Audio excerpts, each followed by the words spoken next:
నమస్కారం. Welcome to I dream. ధర్మ మార్గం విత్ విజిత కార్యక్రమానికి స్వాగతం. సాధారణంగా మనం ఈ మధ్య కాలంలో సనాతన ధర్మానికి సంబంధించిన విషయాలు ఎక్కువగా మాట్లాడుకుంటున్నాము. దాని గురించి మాట్లాడే వాళ్ళు కూడా కొత్తగా పుట్టుకొస్తున్నారు, పుట్టగొడుగుల్లా అని చెప్పి కూడా మనం మాట్లాడుకుంటున్నాము, వింటున్నాము. మరి అసలు ఎవరు ఏం మాట్లాడుతున్నారు? వాళ్ళు మాట్లాడుతున్నది మన ఆచార వ్యవహారాలు, సాంప్రదాయాలు, మన సనాతన ధర్మము, మన పురాణాలు వీటన్నిటిలో ఉన్నదే మాట్లాడుతున్నారా? వాళ్ళకు తోచింది మాట్లాడుతున్నారా? అసలు ఏంటి వాస్తవం అనేది తీసుకోవటం కూడా చాలా కష్టతరంగా మారుతున్న పరిస్థితుల్ని మనం చూస్తూ ఉన్నాం. అయితే ఈ వస్తున్న బాబాలు, జ్యోతిష్యులు, ఈ స్పిరిచువాలిటీకి దగ్గరగా ఉన్న వాళ్ళు కూడా ఎంతమంది వాస్తవం, అసలు ఎంతమంది అవాస్తవం అంటే అది ఒక క్వశ్చన్ మార్కే. కానీ చాలా మంది వాళ్ళ లైఫ్లో జరిగిన సంఘటనల వల్ల ముందంతా ఒక నాస్తికుల్లా ఉండి కూడా స్పిరిచువాలిటీకి చాలా దగ్గరగా వచ్చి ఉన్న వాస్తవాన్ని తెలుసుకొని పురాణాల ద్వారా కానివ్వండి, ఒక గురువు ద్వారా కానివ్వండి, వాస్తవాన్ని గ్రహించి అది వాళ్ళతోటే ఆపేయకుండా నలుగురికి చెప్తే మంచి జరుగుతుంది, వాళ్ళు మన ధర్మ మార్గంగా నడిపిస్తారు అనే ఒక ఉద్దేశం కావచ్చు, ఇంకేదైనా కావచ్చు. అలాంటి మంచి వాళ్ళు కూడా కొంతమంది ఉన్నారు. అలాంటి ఒక వ్యక్తే ప్రస్తుతం నాతో పాటు ఉన్నారు. బాబా మహాదేవ్ గారు. ఆయన తుని దగ్గర 1 ఎకరం స్థలంలో ఆశ్రమం నిర్మించి ఆయన సేవా కార్యక్రమాలన్నీ కూడా చేస్తూ వస్తున్నారు గత 15 సంవత్సరాలుగా. అయితే ఇందాకే నేను చెప్పినట్టుగా తను వృత్తిరీత్యా అంటే చిత్ర పరిశ్రమలో పనిచేస్తూ ఒక నాస్తికుడిగా ఉండి ఆ తర్వాత తన లైఫ్లో జరిగిన కొన్ని టర్నింగ్ పాయింట్స్ వల్ల ఆయన ఇప్పుడు కంప్లీట్ ఒక బాబాగా మారిపోయారు. బాబా అంటే మీరు అనుకున్నట్టు, నేను అనుకున్నట్టు కాషాయ వస్త్రాలు ధరించి ఒక సన్యాసిలాగా అలా కాదండోయ్. స్పిరిచువాలిటీకి దగ్గరగా ఉన్న ఒక బాబాగా మారిపోయారు. అసలు మామూలుగా మనకు ఎంతో మంది పెద్దవాళ్ళు చెప్తూ ఉంటారు, గురువులు, మనని మనం తెలుసుకోవాలి అని చెప్పి. అలా తనని తాను తెలుసుకొని సమాజానికి తెలియజేస్తున్నారు. ఇప్పుడు వారితో మాట్లాడి అసలు వాళ్ళ లైఫ్లో ఏం టర్నింగ్ పాయింట్ జరిగింది, ఎందుకు ఇలా మారాల్సి వచ్చింది, అసలు సమాజానికి ఏం తెలియజేస్తున్నారు, ఇవన్నీ కూడా అడిగి తెలుసుకునే ప్రయత్నం చేద్దాం. నమస్తే అండి. నమస్తే అమ్మా. ఎలా ఉన్నారు? చాలా చాలా బాగున్నాను. సాధారణంగా బాబాలు అంటే మామూలుగా ఇందాక నేను అన్నట్టుగా కాషాయ వస్త్రాలు, ఒక ఆకారం, అది ప్రింట్ వెంటనే ఇమాజినేషన్ చేసుకోవచ్చు. అవును. కానీ మీరు చూస్తే అలా లేరు, సామాన్యుల్లాగానే కనిపిస్తున్నారు. అసలు ఏంటి నిజమైన బాబాకి అర్థం ఏంటి? బాబా అంటే ఇలానే ఉండాలి అని మేము అనుకుంటున్నది వాస్తవమా, అది మా ఒక ఇమాజినేషనేనా? దాని గురించి వివరించండి. ఎస్, బాబా అంటే మొట్టమొదటి బాబా అనే పదానికి స్ట్రైట్గా ఆన్సర్ చెప్పాలంటే భగవంతుడు. భగవంతుడు ఎక్కడున్నాడు అంటే అన్నిటా ఉన్నాడు, అంతటా ఉన్నాడు. అన్నీ చేసేవాడు, అన్నీ చేయగలిగిన వాడు, చేయించేవాడే భగవంతుడు. అది ఒక సంబంధానికో బాంధవ్యానికో కట్టుబడి ఉండేవాడు కాదు. అలాగే ఒక విధానానికో, ఒక మతానికో, ఒక వ్యవస్థకో కట్టుబడి ఉండేవాడు కాదు. ఇప్పుడు స్వామీజీ అనేసరికి ఏదైనా ఒక మతానికి సంబంధించి, మతంలో కూడా అంటే సనాతన ధర్మంలో, హైందవ మతంలో కొన్ని కోవలు ఉంటాయి, విధానాలు ఉంటాయి. ఒక్కొక్కరిది ఒక దక్షిణాచారం ఉంటుంది, వామాచారం ఉంటుంది, అట్లాని కౌలాచారం ఉంటుంది, సమయాచారం ఉంటుంది. తర్వాత మళ్ళీ దాంట్లోనే వాళ్ళ గురువుల పరంపర ఉంటుంది. ఒక శంకరాచార్యుల గురువులు ఉంటారు, ఒక రామానుజాచార్యుల గురువులు ఉంటారు, అలా వాళ్ళ శిష్యులు ఉంటారు.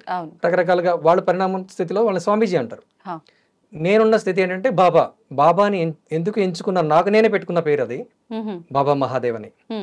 బాబా అనగానే భగవంతుడు, బాధ్యత గలవాడు, ధర్మం గలవాడు, ధర్మాన్ని నిర్వర్తించేవాడు, ధర్మ పదంలో జీవించేవాడు, జీవింపజేసేవాడు తన చుట్టూ ఉన్నవాడని కూడా. అందుకనే ఈ పేరు నేను ఎంచుకోవడం జరిగింది. ఓకే. అంటే ఏ సమయంలో మీరు ఎంచుకున్నారు? ఇప్పుడు మీరు అన్నట్టుగా ఆ బంధాలు, బంధుత్వాలు, కర్తవ్యాలు ఇవన్నీ నిర్వర్తించేవాడు బాబా, అందుకే నాకు నేను బాబా అని పేరు పెట్టుకున్నాను. అంటే మీరు ఏం నిర్వర్తించాలన్న ఉద్దేశంతో మీరు ఆ పేరు పెట్టుకున్నారు? ప్రస్తుత సమాజంలో కొనసాగుతున్నటువంటి అసత్యాలు ఏదైతే ఉన్నాయో, సత్య విరుద్ధమైనటువంటి వ్యవహారాలు ఏదైతే ఉన్నాయో, వాటన్నిటిని కూడా సరిచేస్తూ నిజమైనటువంటి సత్య మార్గాన్ని ప్రబోధిస్తూ జనంలోకి తీసుకెళ్ళాలి, జనాన్ని మార్పు చేయాలి, అందరికీ కూడా ఉన్నటువంటి వాస్తవాన్ని తెలియజేయాలి. నిజమైన ధర్మం అంటే ఏంటి, అసలు సనాతన ధర్మం అంటే ఏంటి అనే విషయాన్ని తెలియజెప్పాలనే ఉద్దేశంతోనే ఈ మార్గంలో ఉన్నది. ఓకే. ముందుగా అంటే మొదటిసారి మనం మాట్లాడుకుంటున్నాం కాబట్టి మీ గురించి కూడా కొన్ని విషయాలు మన ప్రేక్షకులకి తెలియజేద్దామండి. అయితే మీరు ఇందాక నాతో మాట్లాడినప్పుడే ఇంటర్వ్యూకి ముందరే మీరు చెప్పడం జరిగింది, చిత్ర పరిశ్రమలో నేను వర్క్ చేశాను అని చెప్పి. సరే, వృత్తి ఏదైనా మీరు అంటే మామూలుగా కాదు, చాలా మూఢనాస్తికుడు అని చెప్పి కూడా చెప్పడం జరిగింది. మరి అంత నాస్తికులు అయ్యి ఉండి మన సనాతన ధర్మం కోసం మీరు పోరాడటం అనేది నిజంగా ఈయన చెప్పేది వాస్తవమా? అంత చేంజ్ ఎలా వస్తుంది అనే క్వశ్చన్ మార్క్ అయితే క్రియేట్ అవుతుంది. ఒక్కసారి ఎక్కడ మొదలైంది మీ లైఫ్, ఇలా ఎందుకు చేంజ్ అయింది, దాని గురించి.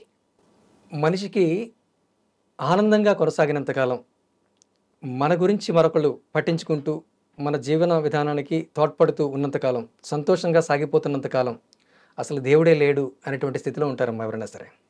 అదే స్థితిలో నేను కూడా ఉన్నాను. బాల్యంలో అలాగే కొనసాగింది. అమ్మ చెప్తున్నా, ఎవరు చెప్తున్నా సరే వినకుండా, వాళ్ళు పూజా కార్యక్రమాల కోసం చెప్తున్నా సరే వ్యతిరేకిస్తుండేవాడిని. వాళ్ళు కొన్ని చెప్పేవాళ్ళు, అంటే ఈరోజు సోమవారం నాన్ వెజ్ తినకూడదని కానీ, అయితే మంగళవారం తల వెంట్రుకలు కట్టించుకోకూడదని, అలాగే కొబ్బరికాయ కొట్టాలి గుడికి వెళ్తే అని కానీ, దేవుడి గుడికి వెళ్తే 3 సార్లు ప్రదక్షిణ చేయాలని కానీ, ఇలాంటివన్నీ కూడా నేను పాటించేవాడిని కాదు. ఏం కాదు, అయితే ఏమవుతుందిలే అనుకునేవాడిని. అంటే దేవుడు అంటే ఒకడు ఉన్నాడు అనేటువంటి ఆ వాస్తవాన్ని కూడా నేను గ్రహించలేరు. మనకి మనమే ఇదే ప్రపంచం, ఇలా కొనసాగుతుంది అంతే, దీనికంటూ ఎవరో ఒక అధినేత అంటూ ఎవరు లేరు, దీనికి దీనిలా కొనసాగుతుంది, సహజంగా ఉంది అనుకునేటువంటి స్థితిలో ఉన్నాను నేను. కానీ ఎప్పుడైతే బాధ్యతలు పెరిగాయో, బంధాలు వచ్చాయో, బంధాలు ముడిపడ్డాయో, పెళ్ళయింది, వివాహం అయింది, పిల్లలు పుట్టారు, తర్వాత జీవనోపాధి కోసం వెతుకులాట మొదలైంది, సమాజంలోకి వెళ్ళి ధనార్జన కోసం, ధనాన్ని సంపాదించడం కోసం మనం చేసే ప్రయత్నాలు, ఆ ప్రయత్నంలో పరిచయమైనటువంటి వ్యక్తులు, వాళ్ళ స్వభావాలు, అప్పుడున్నటువంటి సమాజ తీరుతెన్నులు, ఇవన్నీ గమనించిన తర్వాత సమాజంలో ఏదో మిస్ అవుతున్నాం, నిజమైనటువంటి ఆనందాన్ని ఏదో పొందలేకపోతున్నాం, ఆ ఆనందం ఎక్కడో ఉంది, దాన్ని పట్టుకోవాలి అనేటువంటి ఒక వెతుకులాట మొదలైంది. ఆ వెతుకులాటలో వెతుకుతూ వెళుతూ ఉండగా అప్పుడు నేను యోగ పరంపరలోకి వెళ్ళడం జరిగింది. ఒక యోగి ఆత్మకథ అనేటువంటి బుక్ నేను చదవడం జరిగింది. అది అంటే అది ఎలా ఎంచుకోగలిగారు మీరు? ఆ పుస్తకమే ఎలా ఎంచుకోగలిగానంటే అది నన్ను ఎంచుకొని వచ్చింది, నేను ఎంచుకోలేదు. అది కూడా నేను మన టీవీలో పనిచేస్తున్నప్పుడు నేను వర్క్ చేస్తున్నటువంటి డెస్క్ పైన 3 రోజులుగా బుక్ అక్కడ పెట్టి ఉంది. ఆ 3 రోజులుగా నేను అడుగుతున్నాను ఎవరిది బుక్ అని. ఎవరికి వాళ్ళు మాది కాదు, కానీ ఇది చాలా బాగుంటుంది, ఈ బుక్ చదివాము, చాలా చక్కగా ఉంటుంది, చాలా మంచి నాలెడ్జ్ ఉంటుంది అని చెప్పేవాళ్ళు. నేను కూడా అసలు నేను బుక్స్ ఎక్కువ రీడ్ చేసేవాడిని కాదు, నేను క్లాస్ బుక్స్ చదివాను తప్ప ఆధ్యాత్మిక గ్రంథాలు అవి కూడా ఎక్కువగా చదవలేదు. మీకు ఇంట్రెస్టే లేనప్పుడు ఎక్కువ చదివాను. కాకపోతే నాకు పాటలు అంటే ఇంట్రెస్ట్ కాబట్టి పద్యాలు ఏదైనా పాట, ఒక మాటని పాటగా మార్చి పాడుతూ ఉంటాను. అలా పాటలు పాడుతూ అలా నేను కొన్ని పద్యాలు, శ్లోకాలు అవి నేర్చుకునేవాడిని, వేమన పద్యాలు, సుమతి సంతకం అట్లాంటి నేర్చుకునేవాడిని. కానీ పర్టికులర్ గా దేవుడి కోసం అని కాకుండా, లేదా ఒక స్థితి కోసం, ఒక ఆధ్యాత్మిక ఉన్నతి కోసం అనేటువంటి విధానం కాకుండా, ఏది పడితే అది పాటగా ఉందా, మనకు మంచిగా ఉందా అని చదివేవాడిని అనమాట. ఒక పర్టికులర్ గా ఈ బుక్ చదవాలి, ఇది చదివితే ఉన్నతికి వెళతాము అనేటువంటి ఆలోచన లేదు. అలాంటి సమయంలో పనిచేస్తున్నప్పుడు ఈ ఒక యోగి ఆత్మకథ బుక్ నా దగ్గర రావడం, అది 3 రోజులుగా ఎవరో తీసుకెళ్ళకపోవడం, సరే అందరూ చెప్తున్నారు కదా ఒకసారి తీసుకెళ్ళి చదువుదామని చెప్పేసి నేను చదవడం మొదలు పెట్టడం. అది మొదలుపెట్టి చదువుతూ ఉండగా అలా నైట్ టైం ఒక్కొక్కసారి ఫుల్ నైట్ కూడా చదివేవాడిని. నాకు బిషెప్స్ ఉండేవి, ఇంటికి వెళ్ళిన తర్వాత భోజనం చేసి మళ్ళీ బుక్ పట్టుకొని అలా చదువుతూ వెళ్ళేవాడిని అనమాట. అలా ఇంట్రెస్ట్ గా చదువుతుంటే అప్పుడు నాకు ఆటోమేటిక్గా ఎన్నో కొన్ని ఆలోచనలు, అనుభవాలు కలవడం మొదలైంది. నువ్వు చేయాల్సిన పని వేరే ఉంది, నీ మార్గం వేరు, ఇది కాదు అనేటువంటి సూచనలు, సలహాలు వచ్చేవి నాకు విశ్వాంతరాల నుంచి. మీ లోపలే ఆ థాట్స్ వచ్చేదా, పరిస్థితుల్లో అలా క్రియేట్ అయ్యేదా, ఎలా? నాకే ఆ థాట్స్ వచ్చేవి, అట్లా ఆ థాట్స్ వచ్చేవి. తర్వాత పిల్లలకి హోంవర్క్ కోసం అని చెప్పేసి ఒక చార్ట్ కొనడానికి వెళ్ళాను బుక్ షాప్ కి. అక్కడ యోగా చార్ట్ ఉంది ఒకటి, ఒక సూర్య నమస్కారాలతో ఉన్నటువంటి చార్ట్ ఒకటి ఉంది. ఈ బుక్ చదువుతున్నాను కదా, ఒక యోగి ఆత్మకథలో పరమహంస యోగానంద యోగా ద్వారానే ఉన్నతిని సాధించాడు అన్నటువంటి అది బాగా నాకు పట్టుకుంది. వెంటనే ఇక్కడ చార్ట్ కనిపించింది. అప్పుడు దాన్ని తీసుకెళ్లి నేను ప్రాక్టీస్ మొదలు పెట్టాను. నేను ఇండివిజువల్ గా ప్రాక్టీస్ మొదలు పెట్టాను. అలా ఆసనాలు వేస్తూ వేస్తూ వేస్తూ అన్ని రకాల ఆసనాలని సాధన చేయడం మొదలు పెట్టాను. ఎంతకాలం పట్టింది మీకు అవన్నీ పర్ఫెక్ట్ గా? నాకు ఒక 3 సంవత్సరాల సమయం పట్టింది. 3 years పట్టింది. 3 years పట్టింది. మరి ఇప్పుడు సాధారణంగా ఒక గురువుండి గైడ్ చేస్తుంటే ఎవ్రీథింగ్ కూడా నేను కరెక్ట్ చేస్తున్నానా, ఆయన చేసినట్టుగా నేను చేశానా లేదా అని పోల్చుకుంటూ ఉంటాం. మనకు అక్కడ తప్ప ఒప్ప అనేది అర్థమవుతుంది. కానీ మీరు ఒక చార్ట్ ని పట్టుకొని మీరు చేస్తున్నారు అంటే నేను చేస్తున్నది నిజంగా కరెక్టేనా అనే భావన కలిగిందా ఎప్పుడైనా? నాకు నేనుగా గురువుగా ఉన్నాను అక్కడ. గురువు అనేవాడు ఉన్నాడు. ఫిక్స్ అయిపోయారు. అంటే నేను అంటే భగవంతునితో మమేకం అయిపోయాను. నేనే పరమేశ్వరుడు, ఈ జీవుడు కాదు వీడు, వీడు దేవుడు అనేటువంటి ఆ భావన నాకు బుక్ చదవడంతోనే మొదలైంది. ఆసనాలు వేస్తున్నప్పుడు, ఈ ప్రాణాయామం చేస్తున్నప్పుడు, సాధన చేస్తున్నప్పుడు ఒకటి అలా డెవలప్ అవుతూ వచ్చింది అనమాట. ప్రతి ఆసనాన్ని కూడా నేను పర్ఫెక్ట్ గా చేస్తున్నాను లేదా, దానివల్ల ఎలాంటి ఫలితాలు వస్తున్నాయి, ఏ స్థితిలోకి నేను వెళ్తున్నాను అని నాకు నేనే ప్రశ్నించుకుంటూ విశ్లేషించుకుంటూ వెళ్ళేవాడిని. ప్రశ్న మీదే సమాధానం నాదే, 2 వచ్చాయి అనమాట. దాంతో అలా పురోగతి చెందుతూ ఇంకా మానసిక స్థితి కూడా పూర్తిగా పరిణితి చెందుతూ ఎక్కువగా మాట్లాడకపోవడం, అంటే అనవసర విషయాలు మాట్లాడకపోవడం, అనవసర విషయాల గురించి పట్టించుకోకపోవడం. ఇంకా అంతకుముందు ఎక్కువగా నేను సినిమా పరిశ్రమ కోసం, నేను గ్లామర్ ఫీల్డ్ లో ఎక్కువగా ఎదగాలి, ఒక స్థితిలో ఉండాలి, డబ్బు ఎక్కువ సంపాదించాలి అనే ఆలోచనతో ఉండేవాడిని. ఆ క్షణం నుంచి నాకు ఎప్పుడైతే సాధన మొదలు పెట్టానో, ధనం కాదు, ధనానికి మించినటువంటిది ఒక స్థితి ఉంది. అదే అత్యంత అద్భుతమైనటువంటి అఖండ ఆనంద స్థితి. ఆ స్థితిని నేను పొందాలి, దానికోసం నేను ప్రయత్నిస్తున్నానని చెప్పి ఆ ప్రయత్నంలోనే నేను నిరంతరం నేను మౌల్డ్ చేసుకుంటూ సాధన చేస్తూ ముందుకెళ్తూ వచ్చాను. ఓకే. ఆ తర్వాత ఏం జరిగింది? ఆ 3 సంవత్సరాల 3 ఏళ్ల తర్వాత అప్పుడు నేను జాబ్ చేస్తున్నాను కదా, ఇంకా ఈ జాబ్ నేను రిజైన్ చేసేయాలనే ఆలోచన వచ్చింది నాలో. వదిలేయాలి, జాబ్ చేయకూడదు, అంటే ఈ తాత్కాలికమైన ఇవన్నీ ఈ వ్యవహారాల్లో ఉండకూడదు. ఉండకూడదు. నేను చేయాల్సినటువంటి జాబ్ వేరే ఉంది, ఆ జాబ్ చేయాలి. అది ఏ జాబ్ అంటే సత్యాన్ని చాటి చెప్పాలి, ఏదైతే వాస్తవం ఉందో దాన్ని చాటి చెప్పాలి. అప్పటి వరకు అబద్ధాలు నిజాలుగా ప్రచారం అవుతున్నటువంటి అబద్ధాలు ఏవైతే ఉన్నాయో, ఇది అబద్ధం ఇది నిజం అని నాకు తెలిసినటువంటిది ఏదైతే ఉందో, నేను ఏదైతే గ్రహించానో దాన్ని ఇతరులకు తెలియచేయాలి, అందరికీ కూడా తెలియచెప్పాలి. అంటే యోగానే ప్రధానమైనటువంటి మార్గంగా ఎంచుకోవాలి. దీని ద్వారా ఒక ఆశ్రమాన్ని ఏర్పాటు చేసి తద్వారా అక్కడికి వచ్చినటువంటి జనం ఏదైతే ఉంటారో వాళ్ళకి మనం మోటివేట్ చేస్తూ చెప్తూ వెళ్ళాలి అనేటువంటి ఉద్దేశంతో, అలాగే స్కూల్స్ అండ్ కాలేజెస్ కూడా వెళ్ళి విద్యార్థులతో మమేకమై వాళ్ళు అడుగుతున్నటువంటి ప్రశ్నలకు సమాధానం చెప్తూ వాళ్ళకి కూడా నిజాన్ని తెలియచేయాలి అనే ఉద్దేశంతో నేను జాబ్ రిజైన్ చేసి బయటకు వెళ్ళిపోయాను. అంటే అప్పుడు కుటుంబం వాళ్ళు ఏం అభ్యంతరం చెప్పలేదా? చాలా అభ్యంతరాలు వచ్చాయి. ఎందుకంటే సాఫీగా సాగుతున్నటువంటి జీవితాన్ని ఒడిదుడుకుల్లోకి నెట్టేసుకోవడం, ఆర్థికంగా మనం బలహీన పడిపోయి ఉన్నాము. అప్పటికే నాకు ఒక 25,000 రూపాయల అప్పు కూడా ఉంది, ఆ అప్పు తీర్చాలి. అంతకుముందు నేను వ్యాపారం చేసేవాడిని, దాంట్లో కొద్ది అప్పు పడితే అది నేను జాబ్ ద్వారా నేను తీర్చుకుంటూ వచ్చాను. ఒక 3 లక్షల రూపాయలు తీర్చాను. కానీ ఇంకొక 25,000 రూపాయల బాకీ ఉంది. కానీ ఆ బాకీని కూడా సరే నేను తీర్చగలను, ఏదోలా ఇస్తాడు దేవుడు, దేవుడు ఏమున్నాడు, దేవుడు నేనే ఉన్నాను, నాకు వస్తుంది అనేటువంటి స్థితితో నేను రిజైన్ చేసేయడం జరిగిందనమాట. ఇంట్లో వాళ్ళందరూ కూడా అభ్యంతరం చెప్పారు, స్నేహితులు బంధువులు నా భార్య అందరూ కూడా విపరీతమైనటువంటి వ్యతిరేకత వచ్చింది. కానీ నేను సాధించగలను, డబ్బు వస్తుంది, డబ్బు కరువు ఉండదు, నేను ప్రయత్నిస్తున్నాను, ప్రయాణిస్తున్నాను, ఈ ప్రయాణ మార్గంలో మనటువంటి అవాంతరాలు ఉండవు, పూర్తిగా నాకు విశ్వం సహకరిస్తుంది అనేటువంటి ఆ కాన్ఫిడెన్స్తో నేను రిజైన్ చేసి బయటకు వచ్చేసాను. ఇప్పుడు మీరన్నట్టుగా కుటుంబమే కానివ్వండి, స్నేహితులు బంధుమిత్రులు ప్రతి ఒక్కరూ ఇలాంటి ఒక సిచ్యువేషన్ కనుక నిజంగా క్రియేట్ అయ్యింది అంటే అభ్యంతరం తెలపడంతో పాటు, మీరు తప్పుగా అనుకోవద్దు, సాధారణంగా కొన్ని సందర్భాల్లో చెప్తారు, ఇప్పటి వరకు ఇలా ఉన్నవాడు సడన్ గా ఇలా మారిపోయాడు, వీడికి ఏదో అయ్యింది, పిచ్చెక్కింది, ఈ రకమైన మాటలు కూడా మాట్లాడతారు. మీరు అలాంటివి కూడా ఏమైనా? ఇది నిజం, డైరెక్ట్ గా పిచ్చెక్కింది, వీడికి బ్రెయిన్ పాడైపోయింది అన్నారు. అందరూ స్నేహితులు అన్నారు, మా అమ్మ అన్నది కూడా.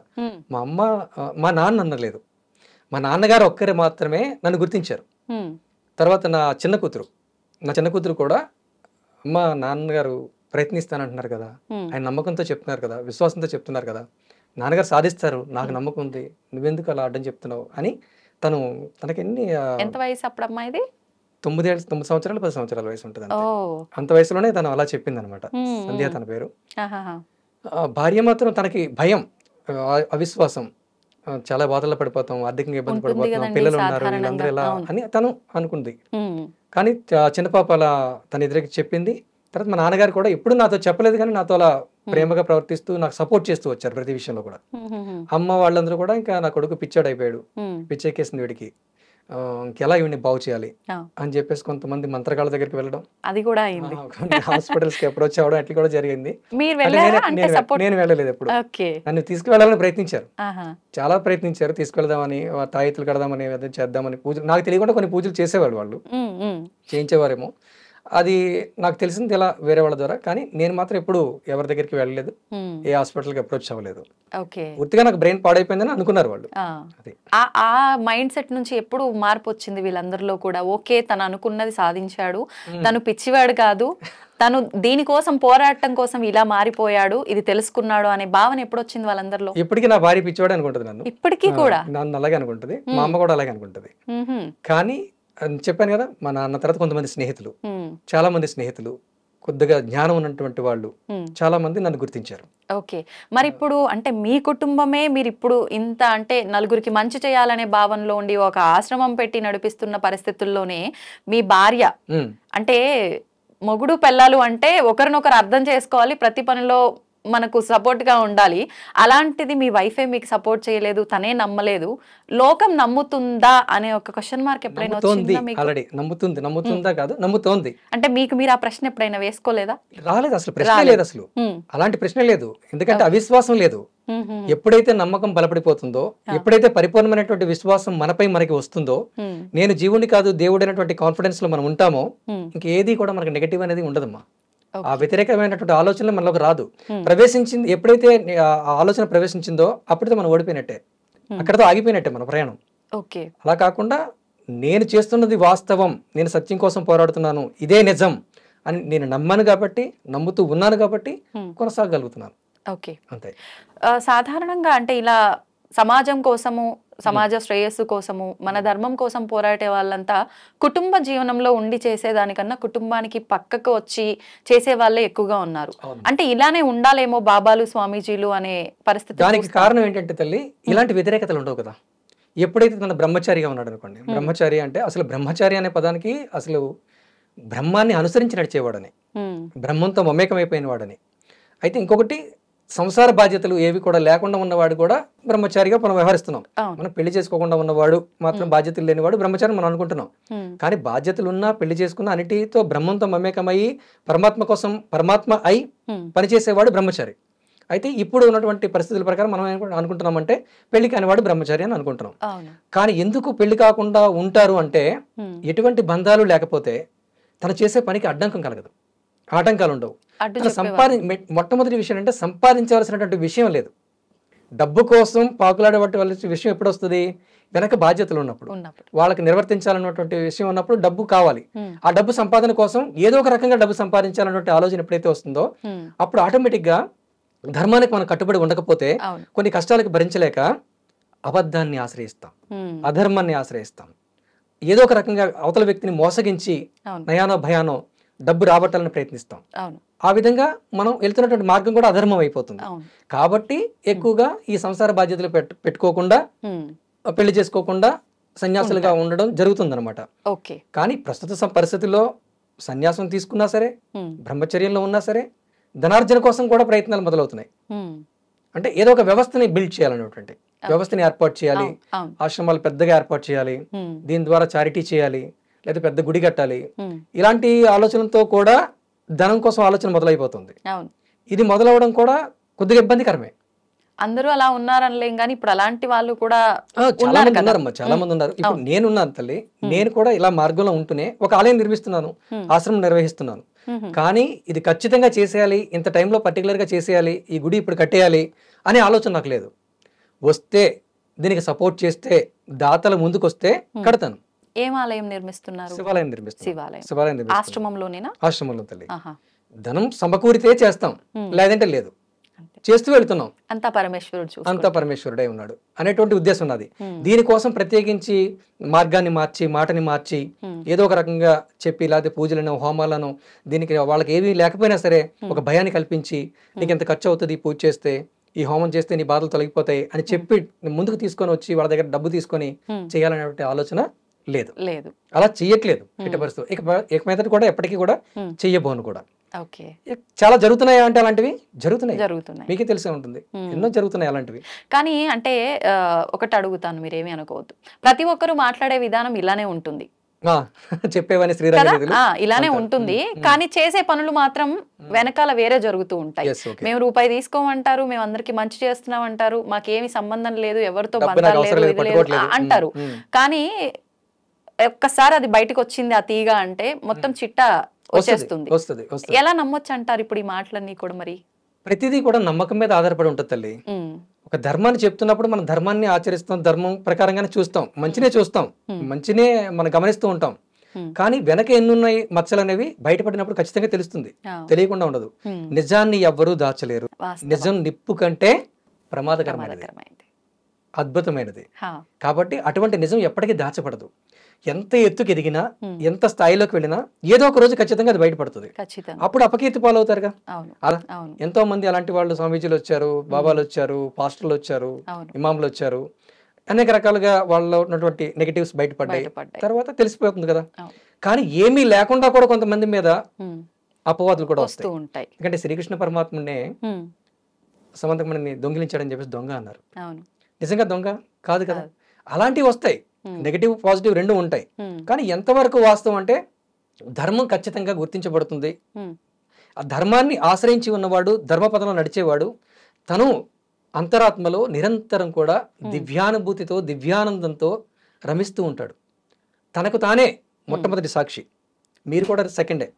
ప్రతి వ్యక్తి కూడా ఇంకొక వ్యక్తి అనేవాడు మనకి సెకండరీ. అవును అవును. మనకి మనమే ప్రధాన సాక్షి. మనస్సాక్షి. మనస్సాక్షి అదే, మనసే సాక్షి, మొదటి సాక్షి.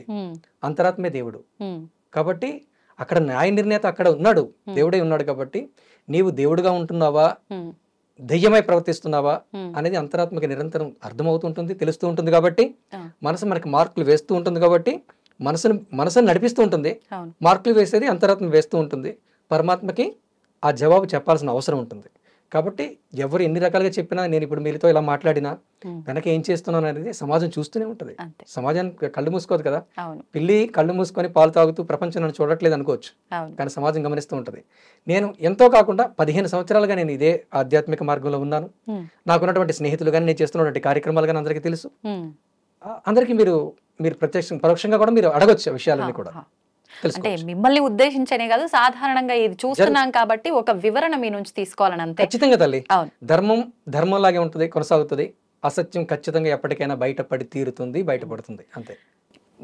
మిమ్మల్ని మీరు తెలుసుకుని ఇంత మీరు గ్రహించిన విధానాన్ని బట్టి అసలు ఏంటి ధర్మం అంటే ఏంటి, మిమ్మల్ని మీరు ఎలా తెలుసుకున్నారు, అది తెలుసుకోవడానికి పూజలు ఆరాధనలు ఇవి సహాయపడతాయా, మీరు అన్నట్టు యోగ సాధన అది సాధ్యపడుతుందా అంటే ఏం చెప్తారు? ప్రతి మార్గం కూడా సహాయపడుతుందమ్మా. ఒక ప్రయాణం వైజాగ్ నుంచి హైదరాబాద్ రావాలంటే నడిచి వచ్చేయచ్చు. సైకిల్ మీద రావచ్చు, మోటార్ బైక్ మీద రావచ్చు, కార్ మీద రావచ్చు, రైలు మీద రావచ్చు, విమానం మీద రావచ్చు. అంతే. ఈ వాహనాలు ఏదైతే ఉన్నాయో అవి మార్గాలు, సాధనాలు, ఒక క్రియలు, ప్రక్రియలు. వెళ్ళాలి అన్నటువంటి ఆలోచన, సంకల్పం ఏదైతే ఉందో అది సంకల్ప బలం, అది బలంగా ప్రయత్నం. అది బలంగా ఉన్నప్పుడు మార్గం ఏదైనా సరే, కాకపోతే చేరుకునే సమయం తేడా ఉంటుంది. చేరుకునేటువంటి విధానంలో ఆనంద స్థితులు వేరుగా ఉంటాయి. అంటే నడిచి వచ్చేవాడు ఎక్కువ కష్టపడతాడు, విమానంలో వచ్చేవాడు వెంటనే వచ్చేస్తాడు, తొందరగా రీచ్ అవ్వగలుగుతాడు. ఆ స్థితులు మారుతూ ఉంటాయి. కానీ అన్నిటికీ లక్ష్యం ఒకటే కాబట్టి గమ్యాన్ని చేరుకోవడానికి మార్గాలు వేరుగా ఉంటాయి. ఒక క్రిస్టియానిటీ తీసుకోండి, ఒక ఇస్లాం తీసుకోండి, ఒక హైందవం తీసుకోండి, జైనిజం తీసుకోండి, సిఖిజం తీసుకోండి, అన్నీ కూడా ఈ వాహనాలు లాంటివే. కానీ ప్రయాణం మాత్రం ధర్మం. ధర్మం కోసం జరిగే ప్రయాణంలో ఇవన్నీ వాహనాలుగా తీసుకొని ప్రతి వ్యక్తి ప్రయాణిస్తూ ఉంటాడు. అంటే ఏం చేసినా మన అంతిమ లక్ష్యం అనేది ఆయన చేరుకుంటాం ఖచ్చితంగా. ఎస్, ఖచ్చితంగా ఖచ్చితంగా. ఆయన అంటే ఎవరు? నీవే. నీలో ఉన్నదే తాను, తానే నీ ఉన్నావు. ఇదే విషయాన్ని ప్రతి మత గ్రంథం కూడా చెబుతూ ఉంది.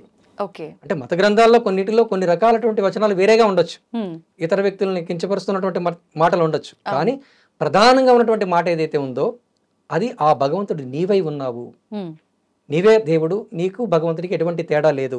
ఈ విషయాన్ని గ్రహించడానికే నువ్వు సాధన చెయ్యి అని చెబుతున్నాయి ప్రతి మత గ్రంథం కూడా. ఇదే విషయం చెప్తోంది. మన వేదాలు చెప్తున్నాయి ఇదే మాట చెప్తున్నాయి, ఉపనిషత్తులు చెప్తున్నాయి ఇదే మాట చెప్తున్నాయి, ఇతిహాసాలు చెప్తున్నాయి ఇదే మాట చెప్తున్నాయి, మన పూజా క్రతువులు కూడా ఇదే మాట చెప్తున్నాయి. అహం బ్రహ్మాస్మి అంటున్నాయి, శివోహం అంటున్నాయి. ఇప్పుడు మీరన్నట్టుగా అంటే మార్గాలు ఎన్నో ఉన్నాయి, కానీ మన భావన ముఖ్యం, చేరాల్సిన గమ్యం ముఖ్యం. ఎలా వెళ్తున్నాం అనేది అనవసరం, ఎంచుకుంటావు దాన్ని, నేను ఎలా వెళ్ళగలుగుతాను ఏంటి అనేది.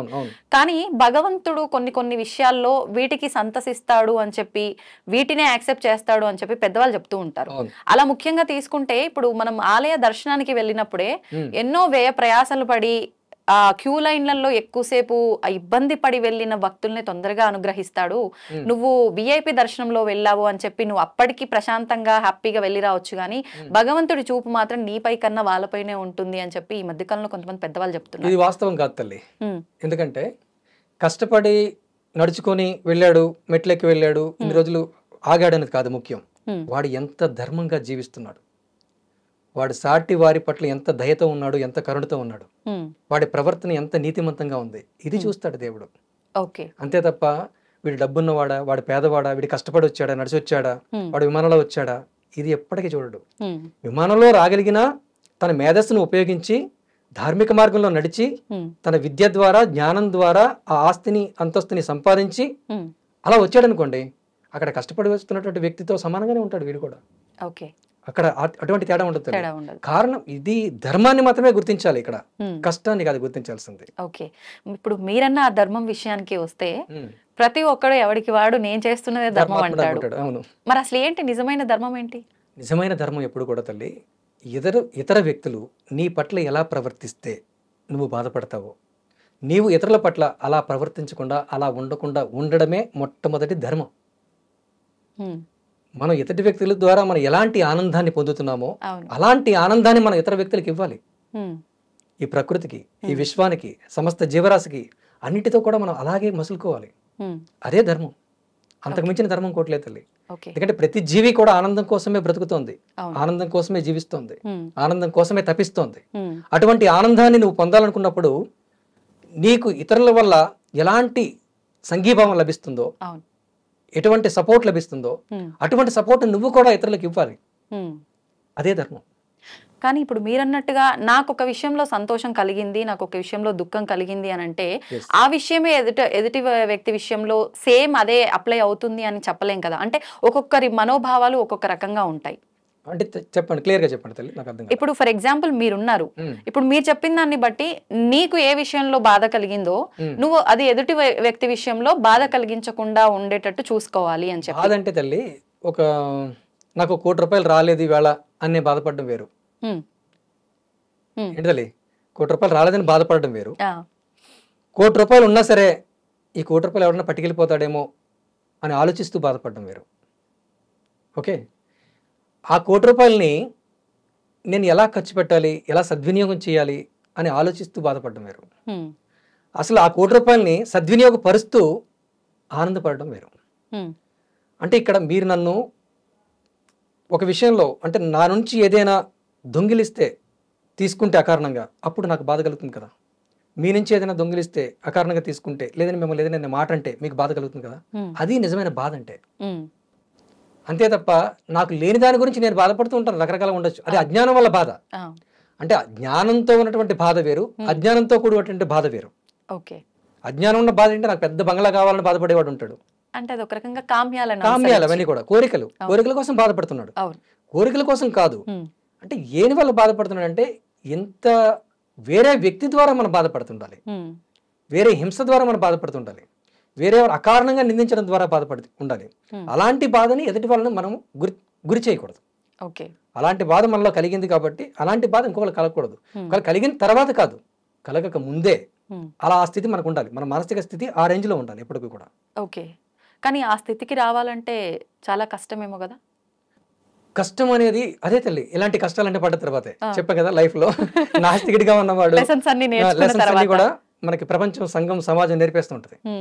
ఆ కష్టాలన్నీ కూడా వస్తాయి, నష్టాలన్నీ వస్తాయి. కష్టం నష్టం ఏర్పడినప్పుడే ఇష్టమైనటువంటి పని ఏదో మనకు తెలుస్తుంది. అప్పటి వరకు కష్టం నష్టం ఎదురయ్యే వరకు కూడా ఇష్టమైన పని మనకి తెలియదు. సహజంగా కూడా కొంతమంది బాల్యావస్థలోనే, బాల్యంతోనే కూడా ఎలైట్ అయిపోతారు. దానికి కారణం ఏంటంటే గత జన్మల యొక్క బలం, పుణ్య బలం ఉంటుంది. ఆ గత జన్మల్లో వాళ్ళు చేసినటువంటి సాధన బలం ఉంటుంది, ఆ ఫలం ఉంటుంది. అలా వచ్చిన వాళ్ళే రమణ మహర్షి లాంటి వాళ్ళు, ఒక సత్యసాయి భగవాన్ కానీ ఇట్లాంటి వాళ్ళు ఆధ్యాత్మికంగా వెంటనే బయటికి వచ్చేసి అసలు ఏ బాధ్యతలు తీసుకోకుండా, వ్యవహారాలకు వెళ్లకుండా, వివాహానికి వెళ్లకుండా ముందుగానే ఆధ్యాత్మిక మార్గంలో ఉండిపోయాడు అంటే గత జన్మల బలం కూడా తోడై ఉంది. అంటే ఇటువంటి వాళ్ళు కారణ జన్మలు అనుకోవచ్చా? అంటే ఒక కారణంతో వచ్చిన వాళ్ళు కదా. ఎగ్జాక్ట్లీ అంతే. ఇప్పుడు నేను మీరు కూడా కారణ జన్మలమే, కానీ ఒక కారణంతో, అంటే ఈ ధర్మబద్ధమైనటువంటి జీవన విధానాన్ని గడపడానికి, ధర్మాన్ని ప్రబోధించడానికి, ధర్మాన్ని వ్యాప్తి చేయడానికి, ప్రేమను పంచడానికి, పెంచడానికి వచ్చినటువంటి వాళ్ళు కొంతమంది ఉంటారు. అలాంటి వాళ్ళకి సపోర్ట్ చేయడానికి కొంతమంది వచ్చి ఉంటారు, వాళ్ళు కారణ జన్మలే. ఇప్పుడు రమణ మహర్షి ఉన్నారంటే ఆయన ఒక్కడిగా ఏం చేయలేదు కదా. అతనికి అనేక మంది సహాయకులు ఉన్నారు, శిష్యులు ఉన్నారు, ఆ వ్యవస్థ నడిపే వాళ్ళు ఉన్నారు. వాళ్ళందరూ సహాయము సహకారం ఉంటేనే, ఆశ్రమంలో ఉన్నటువంటి ప్రతి జీవి కూడా తోడ్పడితేనే, ప్రకృతి సమస్తం తోడ్పడితేనే ఆయన అనుకున్నది సాధ్యమైంది. ఆయన అనుకోవడం కూడా లక్ష్యం అంటూ లేదు. మొట్టమొదటిలో ఏంటంటే నేను వ్యవసాయ ఇక్కడ ఆశ్రమాన్ని ఏర్పాటు చేద్దామని, ఆలయాలు ఏర్పాటు చేద్దామని అటువంటి ఆలోచన అయితే, సంకల్పం అయితే లేదు. ఆనందం వెతుక్కుంటూ ఆనందంగా జీవించాలని అలా వెళ్ళిపోయాడు అంతే, స్థిరమైపోయాడు అంతే ఆయన. ఏంటి అసలు అండి, అంటే నిజమైన ఆనందం అంటే ఏంటి? ఇప్పుడు ప్రతి ఒక్కరం కూడా అనుకునేది బాధ లేకపోవడం ఆనందం తల్లి. అది సాధ్యపడుతుందా మానవులకి? ఖచ్చితంగా సాధ్యపడుతుంది. నేను అనుభవపూర్వకంగా చెప్తున్నాను. అది అందరి విషయంలో జరగాలన్న ఆలోచన ఉండదు కదా. అంటే మీ విషయంలో జరిగింది అని చెప్పి నా విషయంలో జరుగుతుంది అని నేను అనుకోలేను కదా. ప్రతి ఒక్కరి విషయంలో కూడా సాధనతో సాధ్యమవుతుందమ్మా. సాధనమున్న పనులు సమకూరు ధరలోనని, సాధనతో సాధ్యము కానిదంటూ ఏదీ లేదు. ప్రతి వ్యక్తి కూడా అందుకు అర్హుడే. అంటే మళ్ళీ ఇంకొక విషయం కూడా చెప్పుకోవాలి మనం.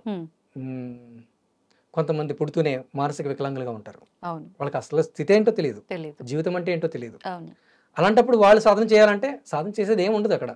కారణం ఏంటంటే గత జన్మల యొక్క పాపకర్మల ఫలితం మనకు అలా కూడా వస్తుంది. ఉమ్, ఈ జన్మలో మనం ఇలా అన్ని అంగాలతో చక్కగా ఉన్నాము అంటే అది కూడా మన గత జన్మలో చేసినటువంటి పుణ్యఫలం, ఆ బలం, మన తల్లిదండ్రులు చేసుకున్నటువంటి పుణ్యఫలం, ఉమ్. మన పూర్వీకులు చేసుకున్నటువంటి తరతరాలుగా చేసుకున్నటువంటి పుణ్యఫలం, వాటి వల్ల కూడా ఈ జన్మ ఉత్తమంగా వస్తుంది. అంటే ఇన్ని ఆరోగ్యకరమైనటువంటి కలిస్తేనే శరీరం. అన్నీ కలవాలి. ఓకే. ఒక్కడిగా ఒంటిగా ఏదీ సాధ్యపడదు. కానీ ఇప్పుడు మనని మనం తెలుసుకొని ఈ రకంగా మనం ఎన్లైట్ అవ్వాలి అంటే మనం సాధన ఒక్కరమే అవసరం. చేస్తున్నాం కదా మరి. చేస్తున్నాం. ఎందుకంటే ఆ బలమంతా కలిసింది. ఉమ్, ఆ బలం కలిసి మనకు చక్కని ఆరోగ్యకరమైన ఒక శరీరం వచ్చింది, ఒక జ్ఞానం ఉంది. ఈ జ్ఞానంతో, ఈ శరీరంతో, ఈ దేహంతో తరించడానికి అవకాశం ఉంది. దానికి మనం సాధన చేయాలి. ఓకే. ఆ సాధన చేసే అవకాశం ఉన్నప్పుడు అవకాశాన్ని పట్టుకొని మనం ముందుకు వెళ్ళాలి. ఉమ్, అది అందరికీ అవకాశం ఉంది. ఓకే. ఇప్పుడు మీరన్నట్టు ఇప్పుడు ఈ గత జన్మ తీసుకుంటే అందరము కారణ జన్మలమే అని చెప్పి ఇంకొక మాట అన్నారు. అవునమ్మా. అంటే ఆ గత జన్మ వాసనలను బట్టి ఇప్పుడు మనం తీసుకున్న ఈ జన్మలో నన్ను నేను తెలుసుకొని నేను భగవంతుణ్ణి అని తెలుసుకొని భగవంతుడిలో ఐక్యమైపోతానా, లేదు ఈ బంధాలు బంధుత్వాలు వీటిని అనుభవించడం కోసమే నేను పుట్టానా, ఈ ఈ స్థితి ఎప్పుడు మనకు ఏర్పడుతుందంటారు? అంటే ఎటువంటి సందర్భాల్లో ఏర్పడుతుందంటారు? అంటే బల్బులోకి కరెంటు ప్రవహించినంత వరకు బల్బు సామాన్యంగానే ఉంటుంది, నిస్తేజంగానే ఉంటుంది. ఎప్పుడైతే కరెంటు ప్రవహించిందో అది వెలుగునిస్తుంది, చీకటి అంతా చెరిగిపోతుంది. అలాగే జ్ఞానం ఎప్పుడైతే మనలోకి ప్రవేశిస్తుందో అప్పుడు మనలో ఉన్నటువంటి అజ్ఞానం అంతా తొలగిపోతుంది, నమ్మకం ఏర్పడుతుంది, భగవంతుని మీద విశ్వాసం ఏర్పడుతుంది, ధర్మం మీద ఒక అద్భుతమైనటువంటి సంకల్ప బలం వస్తుంది, ఇదే ధర్మం అనేటువంటి ఒక నిర్ణయం వస్తుంది. అది వచ్చిన వరకు మాత్రం సాధారణంగానే సహజంగానే గడిచిపోతూ ఉంటుంది. ఏదో షికారులు చేస్తున్నాం, గడిపేస్తున్నాం, మంచి బట్టలు వేసుకుంటున్నాం, బంగారం కొనుక్కుంటున్నాం, కార్లు కొనుక్కుంటున్నాం, పెద్ద బిల్డింగ్లు కట్టుకుంటున్నాం. ఇలా దర్జాగా నేనంటే గొప్ప అని అహంకారంతో, అహంభావంతో మనం వెళ్ళిపోతూ ఉంటాం. ఈ సంబంధాలు నా పిల్లలకి, మనవలకి, వాళ్ళకి ఆస్తులు కూడా పెడదాం అని ఆలోచనతోనే ఉంటాడు. అంటే అక్కడ జ్ఞాన ప్రసారం జరగలేదు. ఓకే. జ్ఞానం మనలోకి ఎంటర్ అవ్వలేదు. ఇంకా ఎప్పుడైతే జ్ఞానం ఎంటర్ అవుతుందో అప్పుడు ఇవన్నీ కూడా అవాస్తవం, అశాశ్వతం అని తెలుసుకుంటాడు. కానీ అన్నీ అనుభవిస్తూ కూడా, అంటే ఆస్తులు సంపాదించొద్దని కాదు, పెళ్లి చేసుకోవద్దని కాదు, పిల్లల్ని కనవద్దని కాదు, వీటిలన్నిటితో ఉంటూ కూడా ఇది అశాశ్వతం, ఇది శాశ్వతం కాదు, దీనిని మించినటువంటి స్థితి ఒకటి ఉంది, అదే అఖండ ఆనంద స్థితి, అదే పరమాత్మ స్థితి. ఆ పరమాత్ముడు నేనే ఉన్నాను, నేను ఈ దేహాన్ని కాదు, ఈ దేహాన్ని నడిపిస్తున్న వాడిని నేను, ఈ దేహంలో నివసిస్తున్న వాడిని నేను అని పూర్తి నమ్మకం ఏర్పడుతుంది. అంటే ఎవ్రీథింగ్ మన కంట్రోల్లో ఉంచుకోవడమా? కంట్రోల్ ఏది కాదు, అసలు దేన్ని కూడా కంట్రోల్లో పెట్టుకోవాలనే ఆలోచన కూడా కరెక్ట్. మనని మనం అంటే ప్రస్తుతం ఏ ఎమోషన్ ని కూడా మనని మనం కంట్రోల్ చేసుకోలేకపోతూ ఉంటాము. ఇప్పుడు ఈ నార్మల్ వ్యవస్థలో గనుక చూసుకుంటే ప్రతి ఎమోషన్ ని మనలో మనం కంట్రోల్ చేసుకోగలగటమా, లేకపోతే ఆ ఎమోషన్స్ రాకుండా? ఎమోషన్స్ వస్తాయి తల్లి, ఎమోషన్స్ రాకుండా ఎవరు ఉండరు. ఓకే. నేనే సడన్ గా ఉన్నాను అనుకోండి, సడన్ గా నా బిడ్డ కోసమో, లేకపోతే బాగా ప్రాణ స్నేహితుడి కోసమో, లేకపోతే తండ్రి కోసమో, తల్లి కోసమో, ఒక మనవరాల కోసమో తలుచుకున్నప్పుడు ఆటోమేటిక్గా మన మనసు ఆర్ద్రతతో, ప్రేమతో కూడుకొని ఒక రకమైనటువంటి భావనలోకి వెళ్ళిపోతుంది. అది ఎమోషన్స్. ఎమోషన్స్ లేనటువంటి వ్యక్తి ఎవరు ఉండరు. శ్రీరాముడే సీత కోసం అరణ్యంలో విలపించాడు, శ్రీకృష్ణుడు కూడా విలపించాడు. అందరూ విలపించడం అనేది ఆ భావన, ప్రేమ భావన, కరుణ భావనతో ఉన్నప్పుడు ఎమోషన్స్ ఉంటాయి. బంధాలు, బాంధవ్యాలు, గోపికలతో ఆయన ఉన్నాడు, ప్రేమను పంచాడు, అవి ఉంటాయి. అది కాకుండా ఎమోషన్స్ కంట్రోల్ అంటే అసలు ఇది శాశ్వతం కాదు అని తెలుసుకోవడం ఉండాలి, లోతుకి వెళ్ళిపోకూడదు. అంటే మనం ఏదైతే ప్రస్తుతంలో ఉన్నామో ఇది శాశ్వతం కాదు అనా? ఏది శాశ్వతం కాదు, ఏది కూడా శాశ్వతం కాదు. అసలు భూగోళమే శాశ్వతం కాదు, వెలుగుతున్నటువంటి సూర్యుడే శాశ్వతం కాదు, ఆకాశం మాత్రమే శాశ్వతం. నిరంతరం ఉండేది ఆకాశం, అది ఎప్పటికీ ఉంటది. విశ్వం, ఆకాశంలోనే విశ్వం ఉంది. విశ్వంలో ఉన్నవి, విశ్వమై ఉన్నది ఏది శాశ్వతం కాదు. అంటే మీరు నేను ఇంకెక్కడ శాశ్వతం? ఏది శాశ్వతం కాదు కదా. ఈ విషయాన్ని అర్థం చేసుకొని ఆకలింపు చేసుకోవడం అనేది సాధన బలం, సాధన ఫలం. ఇది అందరికీ రాదు, ఇది కోట్లలో ఒకరికి వస్తుంది. అలాంటి స్థితిని సాధించడానికే ఈ మార్గాలన్నీ కూడా, ఈ ధార్మిక విధానాలన్నీ కూడా, మతాలు చెప్పినా, మార్గాలు చెప్పినా, పూజలు ఏం చెప్పినా సరే, ప్రార్థనలు చెప్పినా, ఆ స్థితిని సాధించడం కోసమే ఈ ప్రయత్నాలన్నీ కూడా. ఓకే. మరి ఇప్పుడు మీరు చెప్పినట్టుగా నేను ఈ యోగ సాధన, ఈ ధ్యానం ఇవన్నీ నా వల్ల కాదండి, నేను భగవంతుని ఆరాధిస్తా, భగవంతుని ప్రేమిస్తా, ఆయన్నే పూజించుకుంటా, కానీ నియమాలు పాటించాలంటున్నారు కదా, మరి ఎలా? చాలా మంది ఇక్కడే ఆగిపోతున్నారు. ఈ నియమాలన్నీ మేము ఎక్కడ పాటిస్తాము, ఎంతసేపు ఉన్నా మా పనిలో మేము వెళ్ళిపోతాము, మళ్ళీ పొద్దున్న లేస్తే పూజ అంటే పువ్వులు అంటారు, కొబ్బరికాయలు అంటారు, లేకపోతే ఆలయానికి వెళ్ళాలంటారు, ఆయన అంటే భగవంతుడు పుట్టిన నక్షత్రం అంటారు, ఈ రోజు పలానా గుర్తింపు డే అంటారు, ఇవన్నీ తిరగాలి చేయాలంటే మా వల్ల కాదు, దీనికన్నా బదులు మేము ఇవన్నీ పక్కన పెట్టడమే మేలు. ఇలాంటి ధోరణి కూడా చూస్తున్నాం. పక్కన పెడితే మాత్రం మన మనసుకి మీకు సహజంగానే మీ మనసు మీకు కట్టుబడి ఉందనుకోండి అమ్మా, మీరు దైవం అని తెలుసుకున్నారు, మీరు ఆల్రెడీ ఇదేది శాశ్వతం కాదని తెలుసుకున్నారు. అదే విధమైనటువంటి భావనతో ఆ హృదయంతో అదే విధమైన ఆనంద స్థితిలో ఉన్నారనుకోండి, ఇంకేం అవసరం లేదు మీకు. పూజలు అవసరం లేదు, వ్రతాలు అవసరం లేదు, నియమాలు అవసరం లేదు, నిబంధనలు అవసరం లేదు. కానీ ఆ స్థితిని పట్టుకోవడం వరకు మాత్రం ఖచ్చితంగా నియమ నిబంధనలు అవసరం అవుతాయి. ఎలాంటి నియమాలు పాటించాలంటారు? మొట్టమొదటమా యోగం ఏం చెప్తుందంటే అష్టాంగ యోగం అంటారు దీన్ని, హఠయోగం. యమం అంటే సోషల్ డిసిప్లిన్. సమాజానికి అనుగుణంగా, సమాజానికి అనుబంధంగా మనం మసలుకోవాలి. సమాజం విధించేటటువంటి ఆ నియమ నిబంధనలకి అనుబంధంగా మనకు వెళ్ళాలి. ఇప్పుడు ఏంటి సమాజం ఏం నిర్మిస్తుంది అంటే దొంగతనం చేయకూడదు, ఎవరిది మనం అపహరించకూడదు, అలాగే మనం ఉపయోగించుకుంటున్నప్పుడు రోడ్డు ట్యాక్స్ కట్టాలి, ఇంటి ట్యాక్స్ కట్టాలి, వాటర్ ట్యాక్స్ కట్టాలి, కరెంట్ బిల్స్ కట్టాలి. ఇదంతా సమాజానికి సంబంధించినటువంటి విషయం. సమాజంలో మనం భాగమే ఉన్నాం కాబట్టి మన కోసమే మనం చేసుకుంటున్నాం, కానీ సమాజానికి అనుబంధంగా చేయాలి. అది యమంలో వస్తుంది. ఇక నియమము అంటే ఇండివిజువల్ డిసిప్లిన్, అది వ్యక్తిగత క్రమశిక్షణ. మనం పరిశుభ్రంగా ఉండాలి, మానసికంగా పరిశుభ్రంగా ఉండాలి, శారీరకంగా పరిశుభ్రంగా ఉండాలి. ఇప్పుడు మనసు ఎవరిని నిందించకుండా, వ్యభిచరించకుండా, అలవాట్లకు బానిస కాకుండా, శుభ్రమైనటువంటి వస్త్రధారణతో నిరంతరం శుచిగా ఉంటూ, సహజమైనటువంటి ఆహారాన్ని మనం తీసుకుంటూ, ఇదంతా కూడా వ్యక్తిగత క్రమశిక్షణము, నియమము అంటారు దాన్ని. తర్వాత ఆసనం. ఈ ఆసనం అనేది యోగాలో భంగిమల సాధనం, మన వ్యాయామం, ఇవి కూడా ఆసనాల కింద వస్తాయి.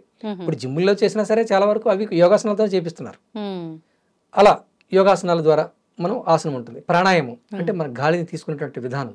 మన శ్వాస ఎప్పుడు మనకు తెలిసినా తెలియకపోయినా శ్వాసిస్తూ ఉంటాం మనం, ఎందుకంటే శ్వాసే ప్రాణం. శ్వాస ఉన్నంత కాలమే మనం ఉంటాం, శ్వాసే మనం, గాలే మనం. గాలి ఈ దేహంలో ఉన్నంత కాలం మనం ఉంటున్నాం, గాలి ప్రవేశం వెళ్ళిపోతున్నాం. వెళ్ళిపోవడం కూడా ఎక్కడికి వెళ్ళిపోవట్లేదు, ఇక్కడే ఉంటున్నాం. వెళ్ళేది లేదు, వచ్చేది లేదు, మనం ఎప్పుడు శాశ్వతంగా ఉంటాం, ఇక్కడే ఉంటాం. మరి గాలి అంతే కదా తల్లి, గాలి ఎక్కడికైనా వెళ్ళిపోతుందా? ఎక్కడి నుంచన్నా వస్తుందా? నిరంతరం స్థిరంగా ఉంటుంది. కాకపోతే ఈ శరీరానికి ఆ గాలిని తీసుకునే స్థితి లేదు అనమాట. ఆ గాలిని తీసుకొని హోల్డ్ చేసి మళ్ళీ పంపించేసే స్థితి లేకపోవడం వల్ల ఇది పాడైపోతుంది. ప్రాణము అంటే వాయువు అని అంతే, గాలే. గాలిలో మళ్ళీ 5 ఉన్నాయి, దాన్ని పంచభూతాలు అంటాం కదా.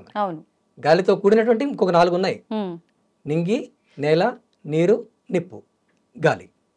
ఈ గాలితో మిగతా 4 కనెక్ట్ అయినప్పుడు ప్రాణం అవుతుంది. ఈ 5 కలిస్తే ప్రాణం అవుతుంది. పంచభూతాలే ప్రాణం. ఆ పంచభూతాలు ఎప్పుడు ఉన్నాయి, అన్ని చోట్ల ఉన్నాయి, ఎప్పటికీ ఉన్నాయి, శాశ్వతంగా ఉన్నాయి. కానీ అది ఒక దాంట్లో బాడీలోకి వెళుతున్నప్పుడు, బాడీ లైక్ ఎ మిషన్, ఒక యంత్రం. ఇది యంత్రం పనిచేస్తున్నా పని చేయకపోయినా కరెంట్ ఉందా లేదా? ఉంటుందా లేదా? కరెంట్ పోదు కదా, కరెంట్ ఉత్పత్తి అవుతూ ఉంటుంది. ఆ ఉత్పత్తి అయినంతకాలం ఉంటుంది. ఆ ఉత్పత్తి ఎక్కడి నుంచి జరుగుతుంది? అదే పరమాత్మ. బల్బు పనిచేయకపోయినా కరెంట్ ఉంది, ఇంకో బల్బు వెలుగుతోంది అంటే ఆ కరెంటే మనం, బల్బు మనం కాదు. కానీ బల్బులో ఉన్నాం మనం, బల్బులో ఉన్నాం కాబట్టి ఈ బల్బే నేను అనుకుంటున్నాం, కానీ కరెంటే నేను. అదే తెలుసుకోవాలి. ఈ విషయాన్ని తెలియజెప్పడమే రమణ మహర్షి నిరంతరంగా ఆయన జీవితం పర్యంతం కూడా ఇదే మాట చెప్పాడు, నీవెవరో తెలుసుకో అని.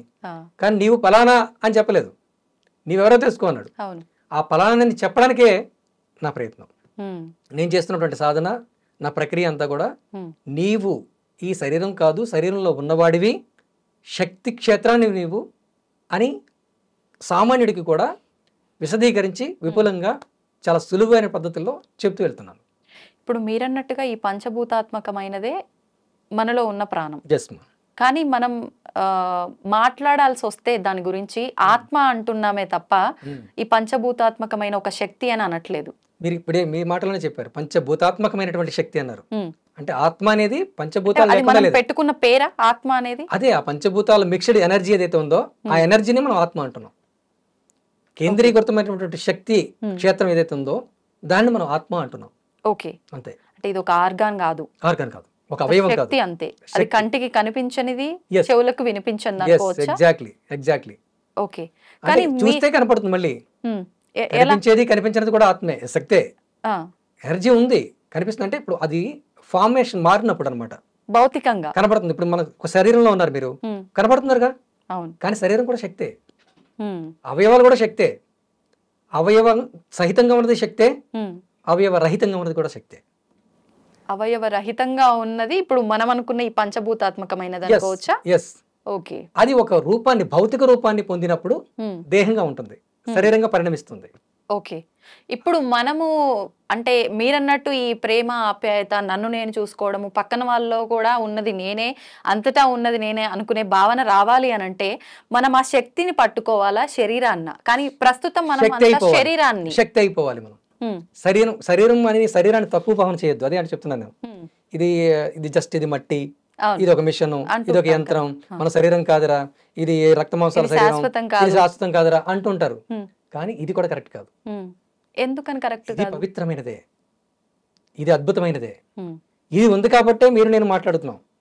ఇదే మిమ్మల్ని నన్ను వేరుగా ఉంచింది, కలుపుతోంది కూడా. ఇది కూడా, అది శక్తి అంతరాత్మ ఎంత విలువైనదో దేహం కూడా అంతే విలువైనది.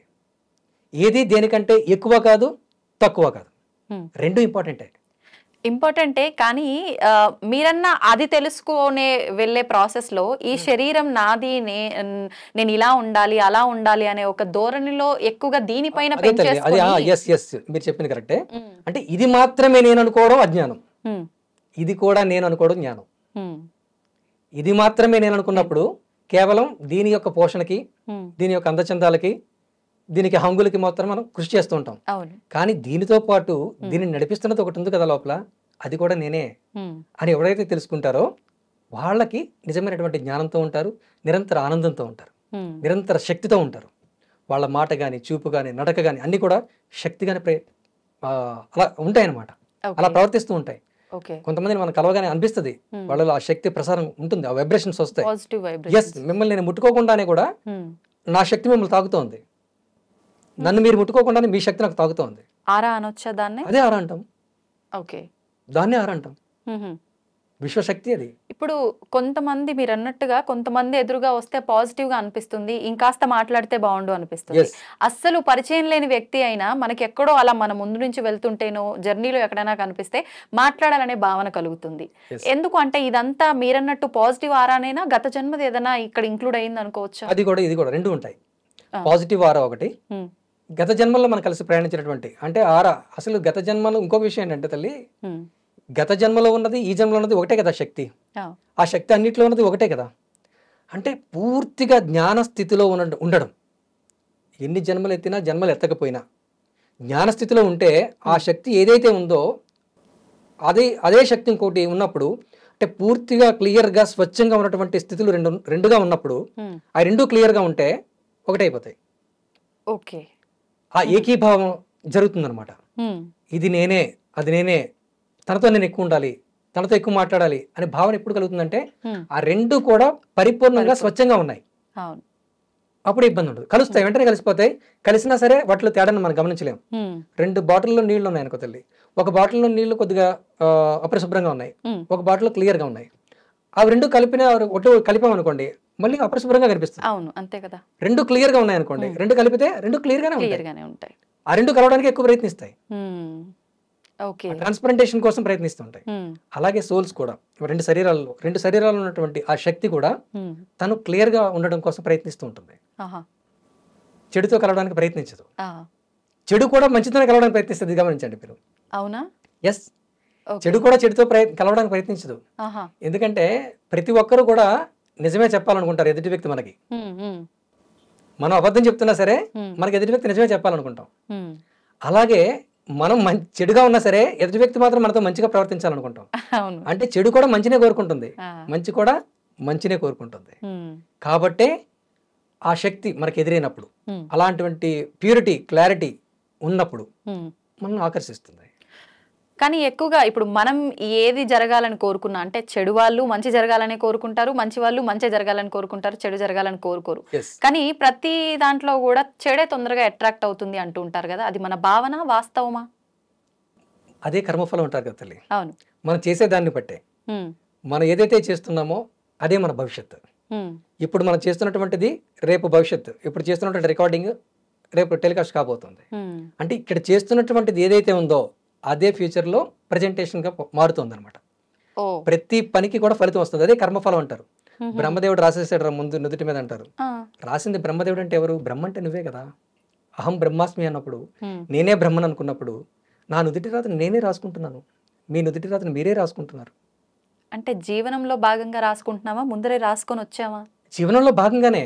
అది గత జన్మలో రాసుకుని ఉండొచ్చు, ఈ జన్మలో రాసుకుంటూ ఉండొచ్చు. గత జన్మలో రాసిందంతా ఇప్పుడు ఆల్రెడీ అనుభవించేస్తున్నాం, జరిగిపోతుంది. ఇప్పుడు రాస్తున్నది నెక్స్ట్ జన్మకి క్యారీ అవుతూ ఉంటుంది ఇన్ ఫ్యూచర్. జన్మ కూడా అంటే శరీరం మారితేనే జన్మ అనుకోద్దు తల్లి. ఈ క్షణం మారితే మరి జన్మే మనకి. ఎలా అంటారు? ప్రతి క్షణం జన్మే.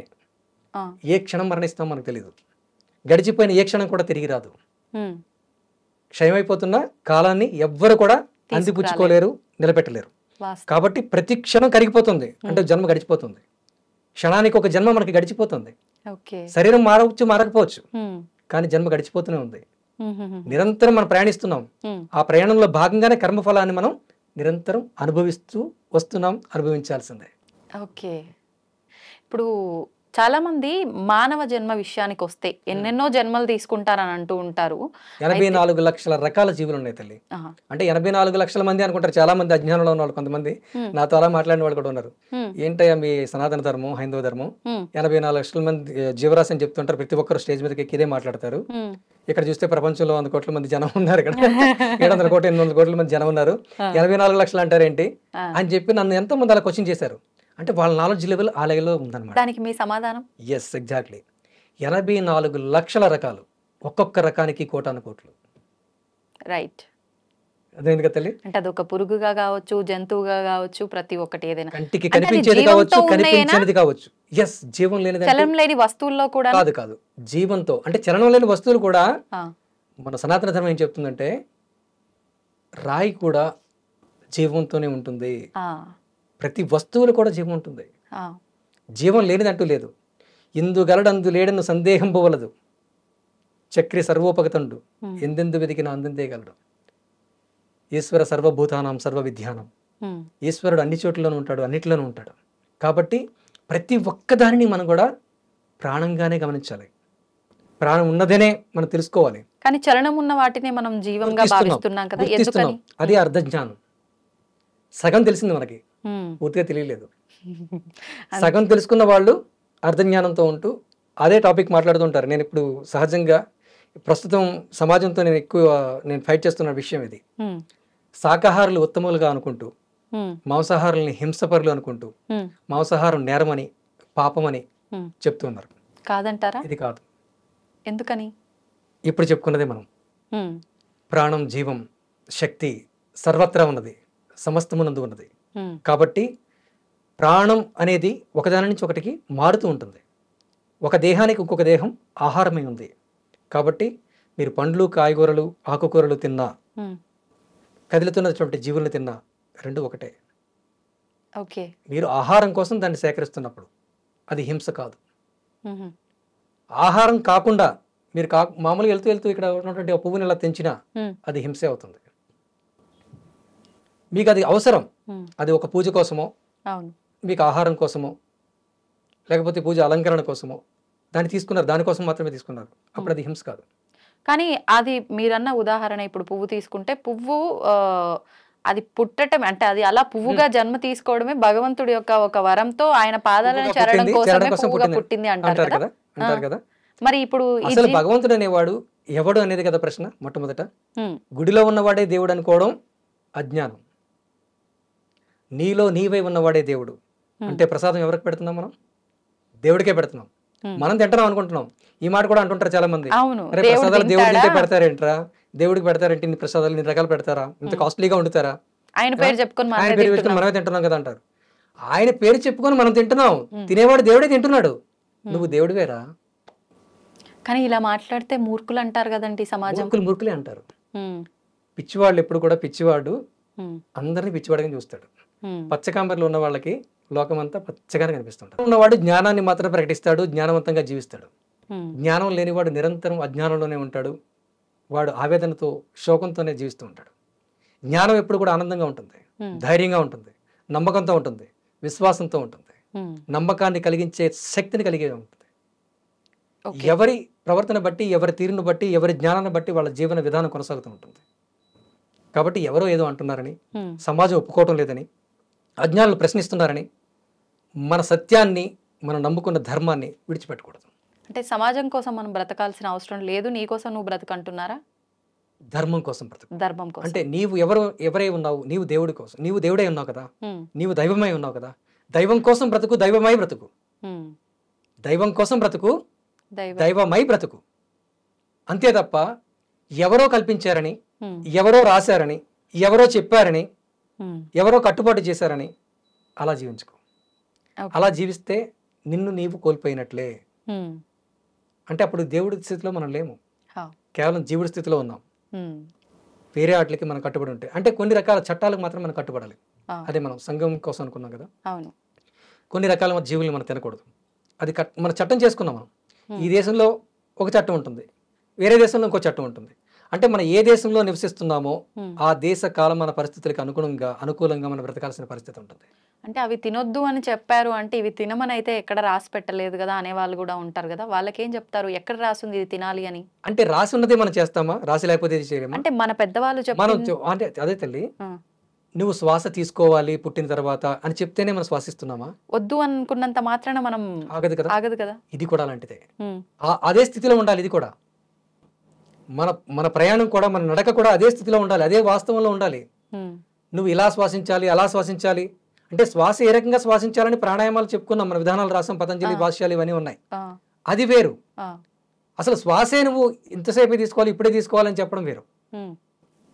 ఓకేనా? ఈ సహజమైనటువంటి స్థితి ఏదైతే ఉందో, పుస్తకాలు ఎప్పుడు వచ్చాయి తల్లి? ఎప్పుడు రాసుకున్నాం మన పుస్తకాలని? గ్రంథాలు ఎప్పుడు వచ్చినాయి? తాళప్రతి గ్రంథాలు ఎప్పుడు వచ్చినాయి? ఎప్పటి నుంచో అంటే ఒక ఊహ ప్రకారంగా చెప్పండి, మీకు పలానా టైం నుంచి వచ్చాయని. కొన్ని వేల సంవత్సరాలు, వందల సంవత్సరాలు నుంచి వచ్చాయి కదా. కానీ మానవ పరిణామం ఎప్పుడు మొదలైంది? భూమి ఎప్పుడు మొదలైంది?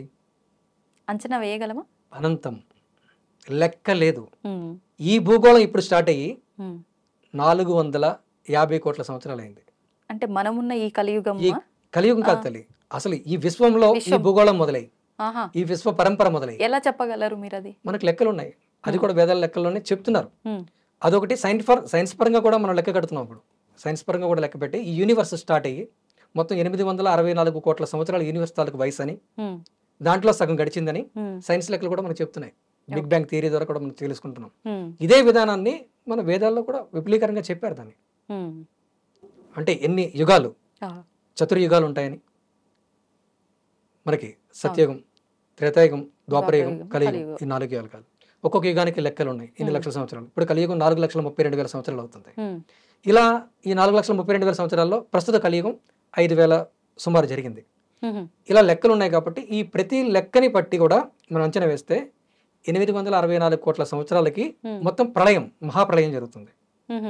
ఆ మహాప్రళయంలో మొత్తం సమస్తం కూడా వినాశనం అయిపోతుంది. అదే యుగం అంతమా? అదే. అంటే యుగాంతం అంటే మళ్ళీ వేరు, ఈ కలియుగాంతం ఈ లెక్కలు వేరు. మళ్ళీ మన్వంతరాలు ఉంటాయి. ఇప్పుడు వైవస్వత మన్వంతరంలో మనం అంటే మన్వంతరాలు మళ్ళీ యుగాల్లో ఈ 4 యుగాలు కలిసి 4 యుగాలు కలిసి ఒక మహాయుగం. 4 యుగాలు కలిస్తే ఒక మహాయుగం అవుతుంది.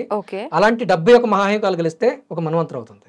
ఓ, అంటే ఇంకా చాలా ఇలా అనంతంగా ఉంటుంది లెక్క చెప్పుకుంటే మనం. ఇది ఇక్కడ మొదలు ఇక్కడ ఎండింగ్ అనేది లేదు. ఒక పరిధి మాత్రం, ఒక గుర్తింపు కోసం మనం ఒక లెక్క వేసుకున్నాం. ఆ లెక్కలో ఒక జీవ పరిణామంలో భూగోళం ఈ పెరగడానికి, ఈ జీవులు పుట్టడానికి, ఇవన్నీ ఒక స్థిమితంగా ఉండడం కోసం 864 కోట్ల సంవత్సరాల పాటు ఉంటుంది. అంటే ఒక పగలు 12 గంటలు, ఒక రాత్రి 12 గంటలు మనం ఎలా అయితే విభజించుకున్నామో అలాగే ఇది కూడా సృష్టి జరిపి విలయం, మళ్ళీ ప్రళయం, మొత్తం మహాప్రళయం అయిపోవడానికి ఒక కాలం అంటే 864 కోట్ల సంవత్సరాలు మళ్ళీ ఆగాలి, మళ్ళీ ఏర్పడడం కోసం. అలా పరిణామం చెందుతూ ఉంటుంది. మళ్ళీ 864 కోట్ల సంవత్సరాలు పరిణామం చెందుతూ ఎదుగుతూ మళ్ళీ వినాశనం దిశగా వెళుతుంది. మళ్ళీ పుట్టి మళ్ళీ ఎదుగుతూ మళ్ళీ వినాశనం దిశగా వెళుతుంది. అంటే ఇంకా వినాశనం అంటే అప్పుడు ఇంకేమి మిగలదనా? అంతా శూన్యం అయిపోతుంది కదా. శూన్యం. ఇంకేది వస్తు భౌతికంగా ఉన్నటువంటిది ఏ వస్తువు కూడా మిగలదు. కానీ శక్తి కొత్తగా మొదలవుతుందా? ఎస్, అంతే కదా. శక్తి అంటూ ఉంటుంది. శక్తి శాశ్వతం, ఆత్మ శాశ్వతం. అదే కదా, ఆత్మని అగ్ని దహించలేదు, నీరు తడపలేదు, గాలి ఎగరవేయలేదు, మన్ను తనలో దాచుకోలేదు. కాబట్టి ఆ ఆత్మని ఏదైతే అనుకుంటున్నామో అదే శక్తి అమ్మ, అదే శాశ్వతమైనది, అదే పరమాత్మ, అదే శివుడు, అదే బ్రహ్మ, అదే విష్ణువు. అది ఎప్పటికీ ఉంటుంది, నిరంతరం ఉంటుంది. కానీ భౌతికంగా ఏర్పాటైనవి ఏవైతే ఉన్నాయో, మన శరీరాలు కానీ, సకల చరాచర జీవులు కానీ, నక్షత్ర గ్రహ సకలాలు కానీ, ఇవన్నీ కూడా నాశనం అయిపోతాయి. కేవలం శక్తి మాత్రమే. ఇదంతా పోయినా కాశీనగరం మాత్రం ఏమీ అవ్వదు అని అంటూ ఉంటారు కదా. అది తల్లి, అంటే ఒక మార్గానికి, ఒక వ్యవస్థకి కట్టుబడి మనం ఉన్నాం కాబట్టి దాన్ని మనం గొప్పగానే మనం ప్రకటించుకోవాలి. కాశీనగరం శాశ్వతంగా ఉంటుంది. కాశీనగరం భౌతికంగా శాశ్వతంగా ఉండాలని ఎందుకు అనుకుంటాం మనం? భౌతికంగా ఏది శాశ్వతం లేకపోయినా భౌతికాన్ని నడిపించేది శాశ్వతంగా ఉంటుంది. అంటే అక్కడ ఉన్న పవరా? ఎస్, అదే విశ్వశక్తి, అదే శివుడు. మహాశివుడు, మహాదేవుడు ఎవరు అంటే విశ్వశక్తే. అది కాశీలో మాత్రమే నిక్షిప్తమై లేదు తల్లి, అది అంతటా ఉంది, అన్నిటా ఉంది, నీలో నాలో ప్రతి ఒక్కరిలో కూడా ప్రవహిస్తూ ఉంది, ప్రకాశింపజేస్తూ ఉంది. ఈ జ్ఞానం మనం తెలుసుకోవాలి. అయితే అక్కడ భౌగోళిక పరిస్థితులు అందుకు అనుకూలంగా ఉంటాయి కాబట్టి అక్కడ గంగా నది ప్రవహిస్తుంది. అది హిమాలయస్ నుంచి వస్తుంది, జీవనది. పంటలకి అనుకూలమైనటువంటి సస్యశ్యామలమైనటువంటి భూములు ఆ పరివాహక ప్రాంతంలో ఉన్నాయి. మానవాళి పెరగడానికి, సృష్టి పెరగడానికి అవకాశం ఉంది కాబట్టి అది పవిత్ర భూమి అయింది. ఎక్కడైతే మనిషి మనుగడకి ఆధారం కలుగుతుందో, అవకాశం ఉంటుందో అదంతా కూడా ఎక్కువగా మనం భావిస్తుంటాం అక్కడ అనుకూలంగా ఉంటుంది. ఒక బిల్డింగ్ కట్టుకున్నాం, ఈ ఫ్లోర్ లో ఈ స్టూడియో అంటే ఒక రూమ్ కట్టుకున్నాం, దీని అనుకూలంగా ఉన్నది కాబట్టి ఇది గొప్పగా మనం భావించాలి. అలాగే కాశీ క్షేత్రాన్ని మనం గొప్పదిగా మనం భావించాలి. ఎందుకంటే ఆధ్యాత్మికంగా అక్కడ అనుకూలమైనటువంటి పరిస్థితులు ఉన్నాయి, అక్కడ పూజా క్రతువులు జరుగుతుంటాయి నిరంతరంగా. అక్కడ అందరి యొక్క విశ్వాసం అక్కడ కేంద్రీకరించబడి ఉంది. అక్కడ మరణిస్తే మోక్షం కలుగుతున్నటువంటి నమ్మకం ఎందుకుంది అంటే అక్కడ నిరంతరం కూడా దైవనామ సంకీర్తనతో ఉన్న వాళ్ళు అక్కడికి వస్తూ ఉంటారు, వెళుతూ ఉంటారు. కాబట్టి అక్కడ శక్తి లేదు అనడానికి లేదు, అక్కడ మాత్రమే ఉంది అనడానికి లేదు. శక్తి అన్ని చోట్ల ఉంది. నిజమైనటువంటి జ్ఞాని కాశీలో ఉన్న, సాధారణ శ్మశానంలో ఉన్న ఒకేలా ఉంటాడు. మన ఊరి శ్మశానాన్ని కూడా మన కాశీ అని అనుకోవచ్చు, అంతటి శక్తి కూడా ఉంటుంది ఖచ్చితంగా. కానీ మనకి ఆ నమ్మకం లేదు, ఆ విశ్వాసం లేదు. కాబట్టి మనం కాశీకి వెళ్ళినప్పుడు మాత్రమే కనెక్ట్ అవుతున్నాం. అక్కడ మణికర్ణికా ఘాటికి వెళ్ళినప్పుడే అక్కడ కాలుతున్నటువంటి శవాలను చూస్తున్నప్పుడు అక్కడ ఫోటోలు వీడియోలు తీసుకుంటాం, చాలా అద్భుతంగా ఉంది ఇక్కడ అలా అనుకుంటాం. కానీ అదే మన ఊరికి శ్మశానంలో శవం కాలుతున్నప్పుడు ఎవరు పట్టించుకో, ఇలా చూసుకుంటూ ఇలా పక్కకి తిప్పుకుంటూ వెళ్ళిపోతాం శ్మశానంలో శవం కాలుతుంటే. నేను గమనించాను చాలా. ఒకప్పుడు నేను కూడా అలా చేసేవాడిని, కానీ ఇప్పుడు నాకు ఆ స్థితి లేదు. నేను మణికర్ణికా ఘాటిలో శవాన్ని చూస్తున్నప్పుడు, మన పక్కన శ్మశానంలో శవాన్ని కాలుతున్నప్పుడు నేను ఒకే స్థితితో చూస్తాను. అది జ్ఞానస్థితి. ఆ స్థితిలోకి వెళ్ళాలి మనం, అందుకే మనం సాధన చేయాలి. ఇట్లాంటి జ్ఞానస్థితిలో ఇంతటి శక్తివంతమైన స్థితికి వెళ్ళినప్పుడు ఈ కుటుంబము, బంధాలు, బంధుత్వాలని అసలు ఎలా హ్యాండిల్ చేయగలుగుతారంటే ఇదంతా ఒక రకమైన ధోరణి కదా. దేన్ని కూడా వదులుకోకూడదు తల్లి, బాధ్యతను వదిలేయకూడదు, విస్మరించకూడదు. మనం ఏది చేయగలుగుతామో, ఎంతవరకు చేయగలుగుతామో దాన్ని ఖచ్చితంగా పాటిస్తూ ఉండాలి. మన స్థితిని బట్టి సర్వేశ్వరుడు ఇస్తాడు. ఎవడైతే అన్ని వదులుకొని నా కోసమై నేనే జీవిస్తూ ఉంటాడో వాడి యొక్క పోషణ బాధ్యత నేనే వహిస్తాను అని శ్రీకృష్ణ పరమాత్మ చెప్పాడు కదా. దాని మీద మనకు విశ్వాసం ఉండాలి. అలా అని చెప్పేసి అన్ని వదిలేసి నాలాగే ప్రతి ఒక్కరూ తిరగాలని కాదు. మన స్థితి దేనికి అనుబంధంగా ఉందో, మనం ఏది చేయగలుగుతున్నామో అది చేయాలి. మీరు యాంకరింగ్ చేయగలుగుతున్నారు, అది చేస్తారు. నేను వ్యాఖ్యాతగా ఉన్నాను, నేను చెప్పగలుగుతున్నాను. ఆయన కెమెరామెన్గా ఆయన వర్కౌట్ చేయగలుగుతున్నారు, అది ఆయన చేయాలి. ఎడిటింగ్ చేసే వాళ్ళు ఉంటారు, వాళ్ళ పని వాళ్ళు చేయాలి. టెలికాస్ట్ చేసే వాళ్ళు ఉంటారు, వాళ్ళ పని వాళ్ళు చేయాలి. ప్రతి ఒక్కరికి వాళ్ళ కర్తవ్యాన్ని బట్టి, వాళ్ళ స్థితిని బట్టి ఒక పని నిర్ణయించబడి ఉంటుందమ్మా. ఆ పనిని పరిపూర్ణంగా చేయాలి, స్వార్థరహితంగా చేయాలి. తద్వారా వచ్చినటువంటి ధనంతో మనపైన ఆధారపడి ఉన్న వాళ్ళని, మనతో సంబంధ బాంధవ్యాలు కలిగి ఉన్న వాళ్ళని పోషించాలి. మీరు అన్నట్టుగా ఇప్పుడు ఎవరి పని వాళ్ళు చేస్తూ వెళ్ళే ఈ ప్రాసెస్లో అది అధర్మంగా కానివ్వండి, ధర్మంగా కానివ్వండి, సంపాదించింది కుటుంబానికో మనపైన ఆధారపడిన వాళ్ళకో పెడుతూ పోతున్న ఈ క్రమం ఇలానే కొనసాగుతుందే తప్ప ఈ శక్తి, ఈ స్థితి, ఈ వైపు అసలు మనసు రావట్లేదు కదా. ఎవరికి రావట్లేదు? ఎవరికైనా సాధారణంగా ఇప్పుడు జరిగేది అదే కదా. ప్రతి ఒక్కరికి రాకపోవడం ఉండదు తల్లి. ఇప్పుడు మీరు మాట్లాడుతున్నారు, అద్భుతంగా మీరు ప్రశ్నలు సంధిస్తున్నారు. ప్రతి పాయింట్ నేను చెప్పిన సమాధానం నుంచి కూడా ప్రశ్నలు వెతుకుతూ మాట్లాడుతున్నారు. ఇప్పుడున్నటువంటి పరిస్థితులు అన్నిటికీ అనుగుణంగా మాట్లాడగలుగుతున్నారు. కాబట్టి మీరు ఉన్నారు, ఆటోమేటిక్గా జ్ఞానం వస్తుంది. కాబట్టి జ్ఞానం ఉంది కాబట్టి కదా మీరు మాట్లాడగలుగుతున్నారు.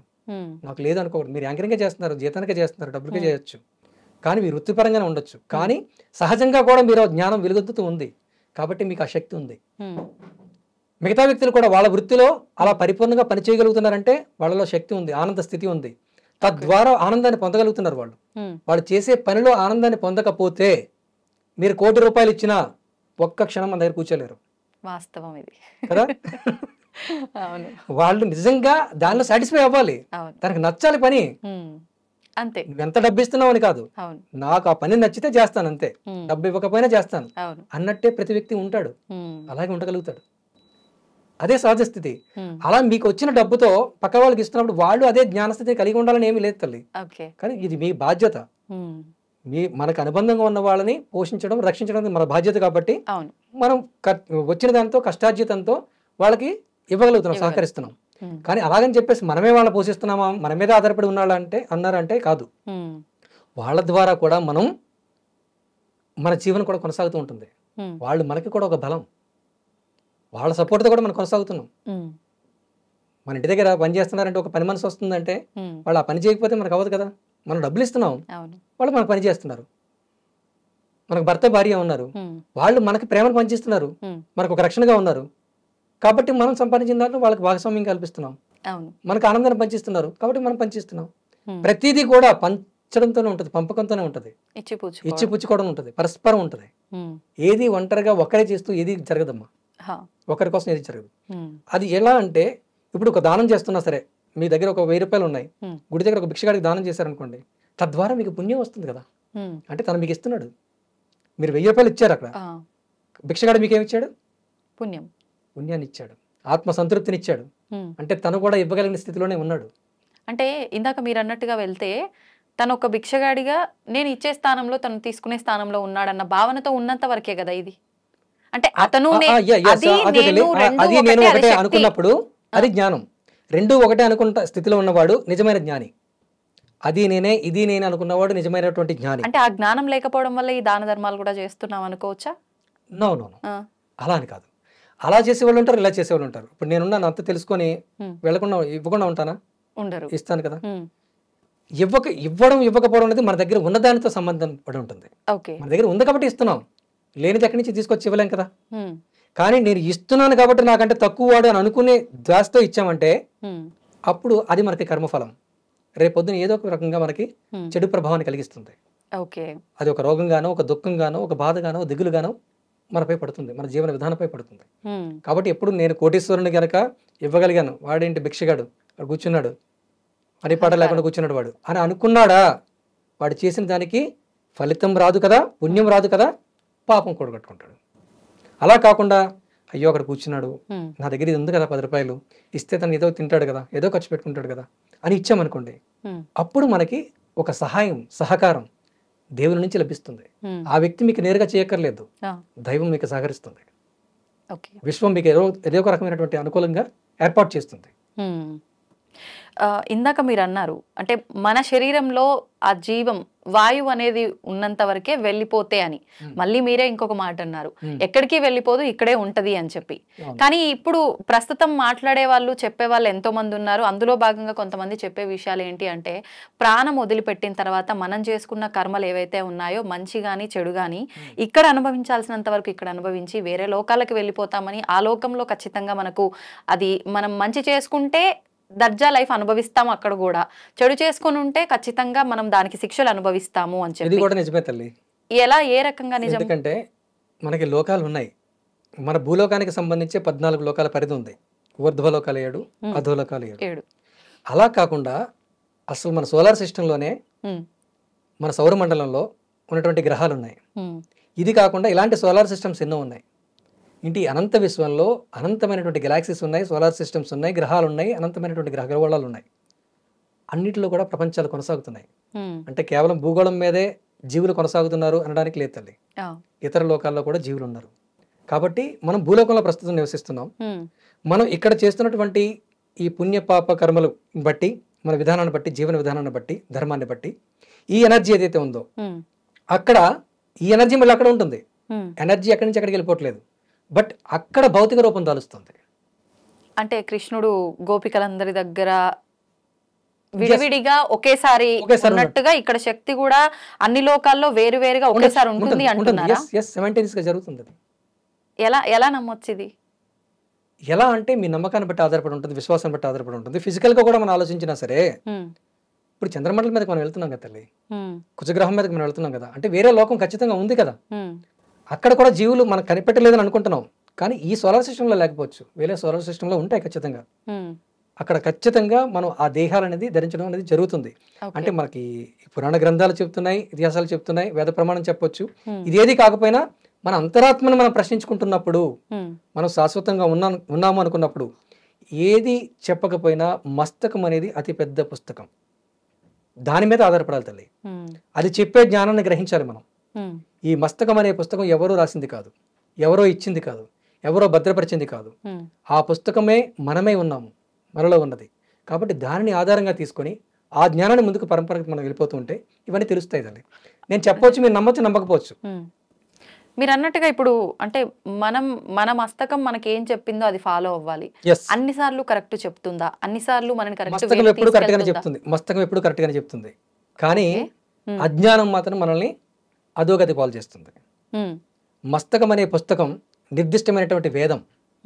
వేద గ్రంథాలను ఎవరూ రాయలేదు, అవి శృతులు అలా వచ్చాయి విశ్వం నుంచి. ఋషులు దాన్ని గ్రహించి మనం అక్షరీకరించారు, శ్లోకాల ద్వారా చెప్పారని చెప్పి మనం అనుకుంటున్నాం కదా, అదే వాస్తవం కదా. ఆ వేదాలు అనే గ్రంథాలు ఎక్కడున్నాయంటే ఇక్కడే ఉన్నాయి. అంటే ఇక్కడ అనిపించిందే చెయ్యాలా? ప్రస్తుతం ప్రస్తుతం అంటే ఇక్కడ అనిపిస్తుంది, ఇక్కడ అనిపిస్తుంది అని రెండు రకాలుగా చెప్తూ ఉంటారు కదా. ఇక్కడ అనిపించింది చేయకూడదా? కానీ నిజానికి ఈ రెండు ఒకటే తల్లి. ఒకటేనా? దాని విడిగా మనం భావిస్తున్నాం. ఆ విడిగా భావిస్తున్నది ఏంటంటే జ్ఞానం, అజ్ఞానం. అజ్ఞానం ఏదైతే ఉందో అది రెండు రకాలుగా ఉంటుంది. నేను చెప్పాను కదా మీకు ముందుగా అనుకున్నాను కదా, లోపల ఉన్నవాడిని నేనే, పైకి కనిపిస్తున్నవాడిని నేనే. అది తెలుసుకుంటేనే వాస్తవం, అదే నేను. కానీ లోపల ఉన్నవాడిని మాత్రమే నేను అనుకున్న అజ్ఞానమే, పైకి కనిపిస్తున్న వాడిని మాత్రమే నేను అనుకున్న అజ్ఞానమే. అలాగే ఇది హయ్యర్ అనుకున్నా, ఇది హయ్యర్ అనుకున్నా అజ్ఞానమే. రెండు కూడా సమానమే. అవి పాయింట్స్, అవి ఎనర్జీ పాయింట్స్, ప్లేసెస్ అనమాట. ఈ మెదడు ఎంత ఇంపార్టెంటో ఈ చిటికిన వేలు కూడా అంత ఇంపార్టెంట్. చిటికిన వేలు గోరు కూడా అంత ఇంపార్టెంట్. చిటికిన వేలు మీద మొలిసిన వెంట్రుక కూడా అంతే ఇంపార్టెంట్. శరీరంలో ఉన్నటువంటి ప్రతి అవయవము కూడా దాని తాలూకు ప్రముఖ పాత్ర ఉంటే మాత్రమే మనకు వస్తుంది. దాని పాత్ర దాన్ని పోషిస్తూ ఉంటుంది. ఏ ఒక్కటి లోపించినా అది లోపమే. కాబట్టి ఈ సమస్తము కూడితేనే మనము. కాబట్టి ధర్మం, అధర్మం, జ్ఞానం, అజ్ఞానం, సత్యం, అసత్యం ఇవే విడిగా ఉన్నాయి. మనం అనేవాళ్ళం ఎప్పుడు ఒకటిగానే ఉన్నాం. ధర్మబద్ధంగా మెదడు జీవించినా, ధర్మబద్ధంగా హృదయం జీవించినా ఒకటే. విడివిడిగా ఏది కూడా జరగదమ్మా ఎప్పటికీ కూడా. రెండు మమేకమైతేనే, సమన్వయంతోనే పనిచేస్తాయి. నిజంగా మీరు చెప్పిన అంతా నేనే, ఇక్కడ నేనే, ఇక్కడ నేనే, మొత్తం ఒక్కటే, వేరు కాదు అనే భావన రావాలి అని అంటే మీరు చెప్పినంత ఈజీ మాత్రం కాదు. నిజంగా అటువంటి ఆలోచన అందరిలో ఎవరికి వారికి స్వతహాగా రావాలి. ఆ ప్రయత్నం చెయ్యాలి ఆ మార్గంలో వెళ్ళటానికి. నిజంగా మనం చేసిన ఈ చిన్న ప్రయత్నం ఎంతవరకు ఉపయోగపడుతుందో చూద్దాం. మరొక మంచి వీడియోలో మళ్ళీ కలుద్దాం. ధన్యవాదాలండి. ధన్యవాదాలమ్మా, నమస్కారం. చాలా ఖచ్చితంగా ఇది ఉపయోగపడుతుంది. ఎందుకంటే అద్భుతమైనటువంటి ప్రశ్నలు మీరు సంధించారు. ప్రతి ప్రశ్నని కూడా విశదీకరించారు. చాలా అద్భుతంగా కొనసాగింది. కాబట్టి మన ప్రయత్నం ఖచ్చితంగా ఫలిస్తుంది. పరమేశ్వరుడు మనతో ఉన్నాడు, మనమే ఉన్నాడు. నమస్తే. నమస్తే. And for more videos, please subscribe to iDream. Please subscribe to iDream. Please subscribe iDream. And please subscribe to iDream. For more videos, subscribe to iDream. please like, share and subscribe to the channel. Congratulations, iDream. Subscribe to iDream. Subscribe to iDream. So subscribe to iDream Media. iDream team andarki huge congratulations. Please subscribe iDream Media. Please subscribe to iDream. Subscribe iDream. Please subscribe to iDream. iDream అంటే నా కళల ఛానల్ను subscribe చేసుకున్న నోరు తిరుగుతలేదు, మీరైతే గంట గుర్తు కొట్టండి. For more such videos, please subscribe to iDream.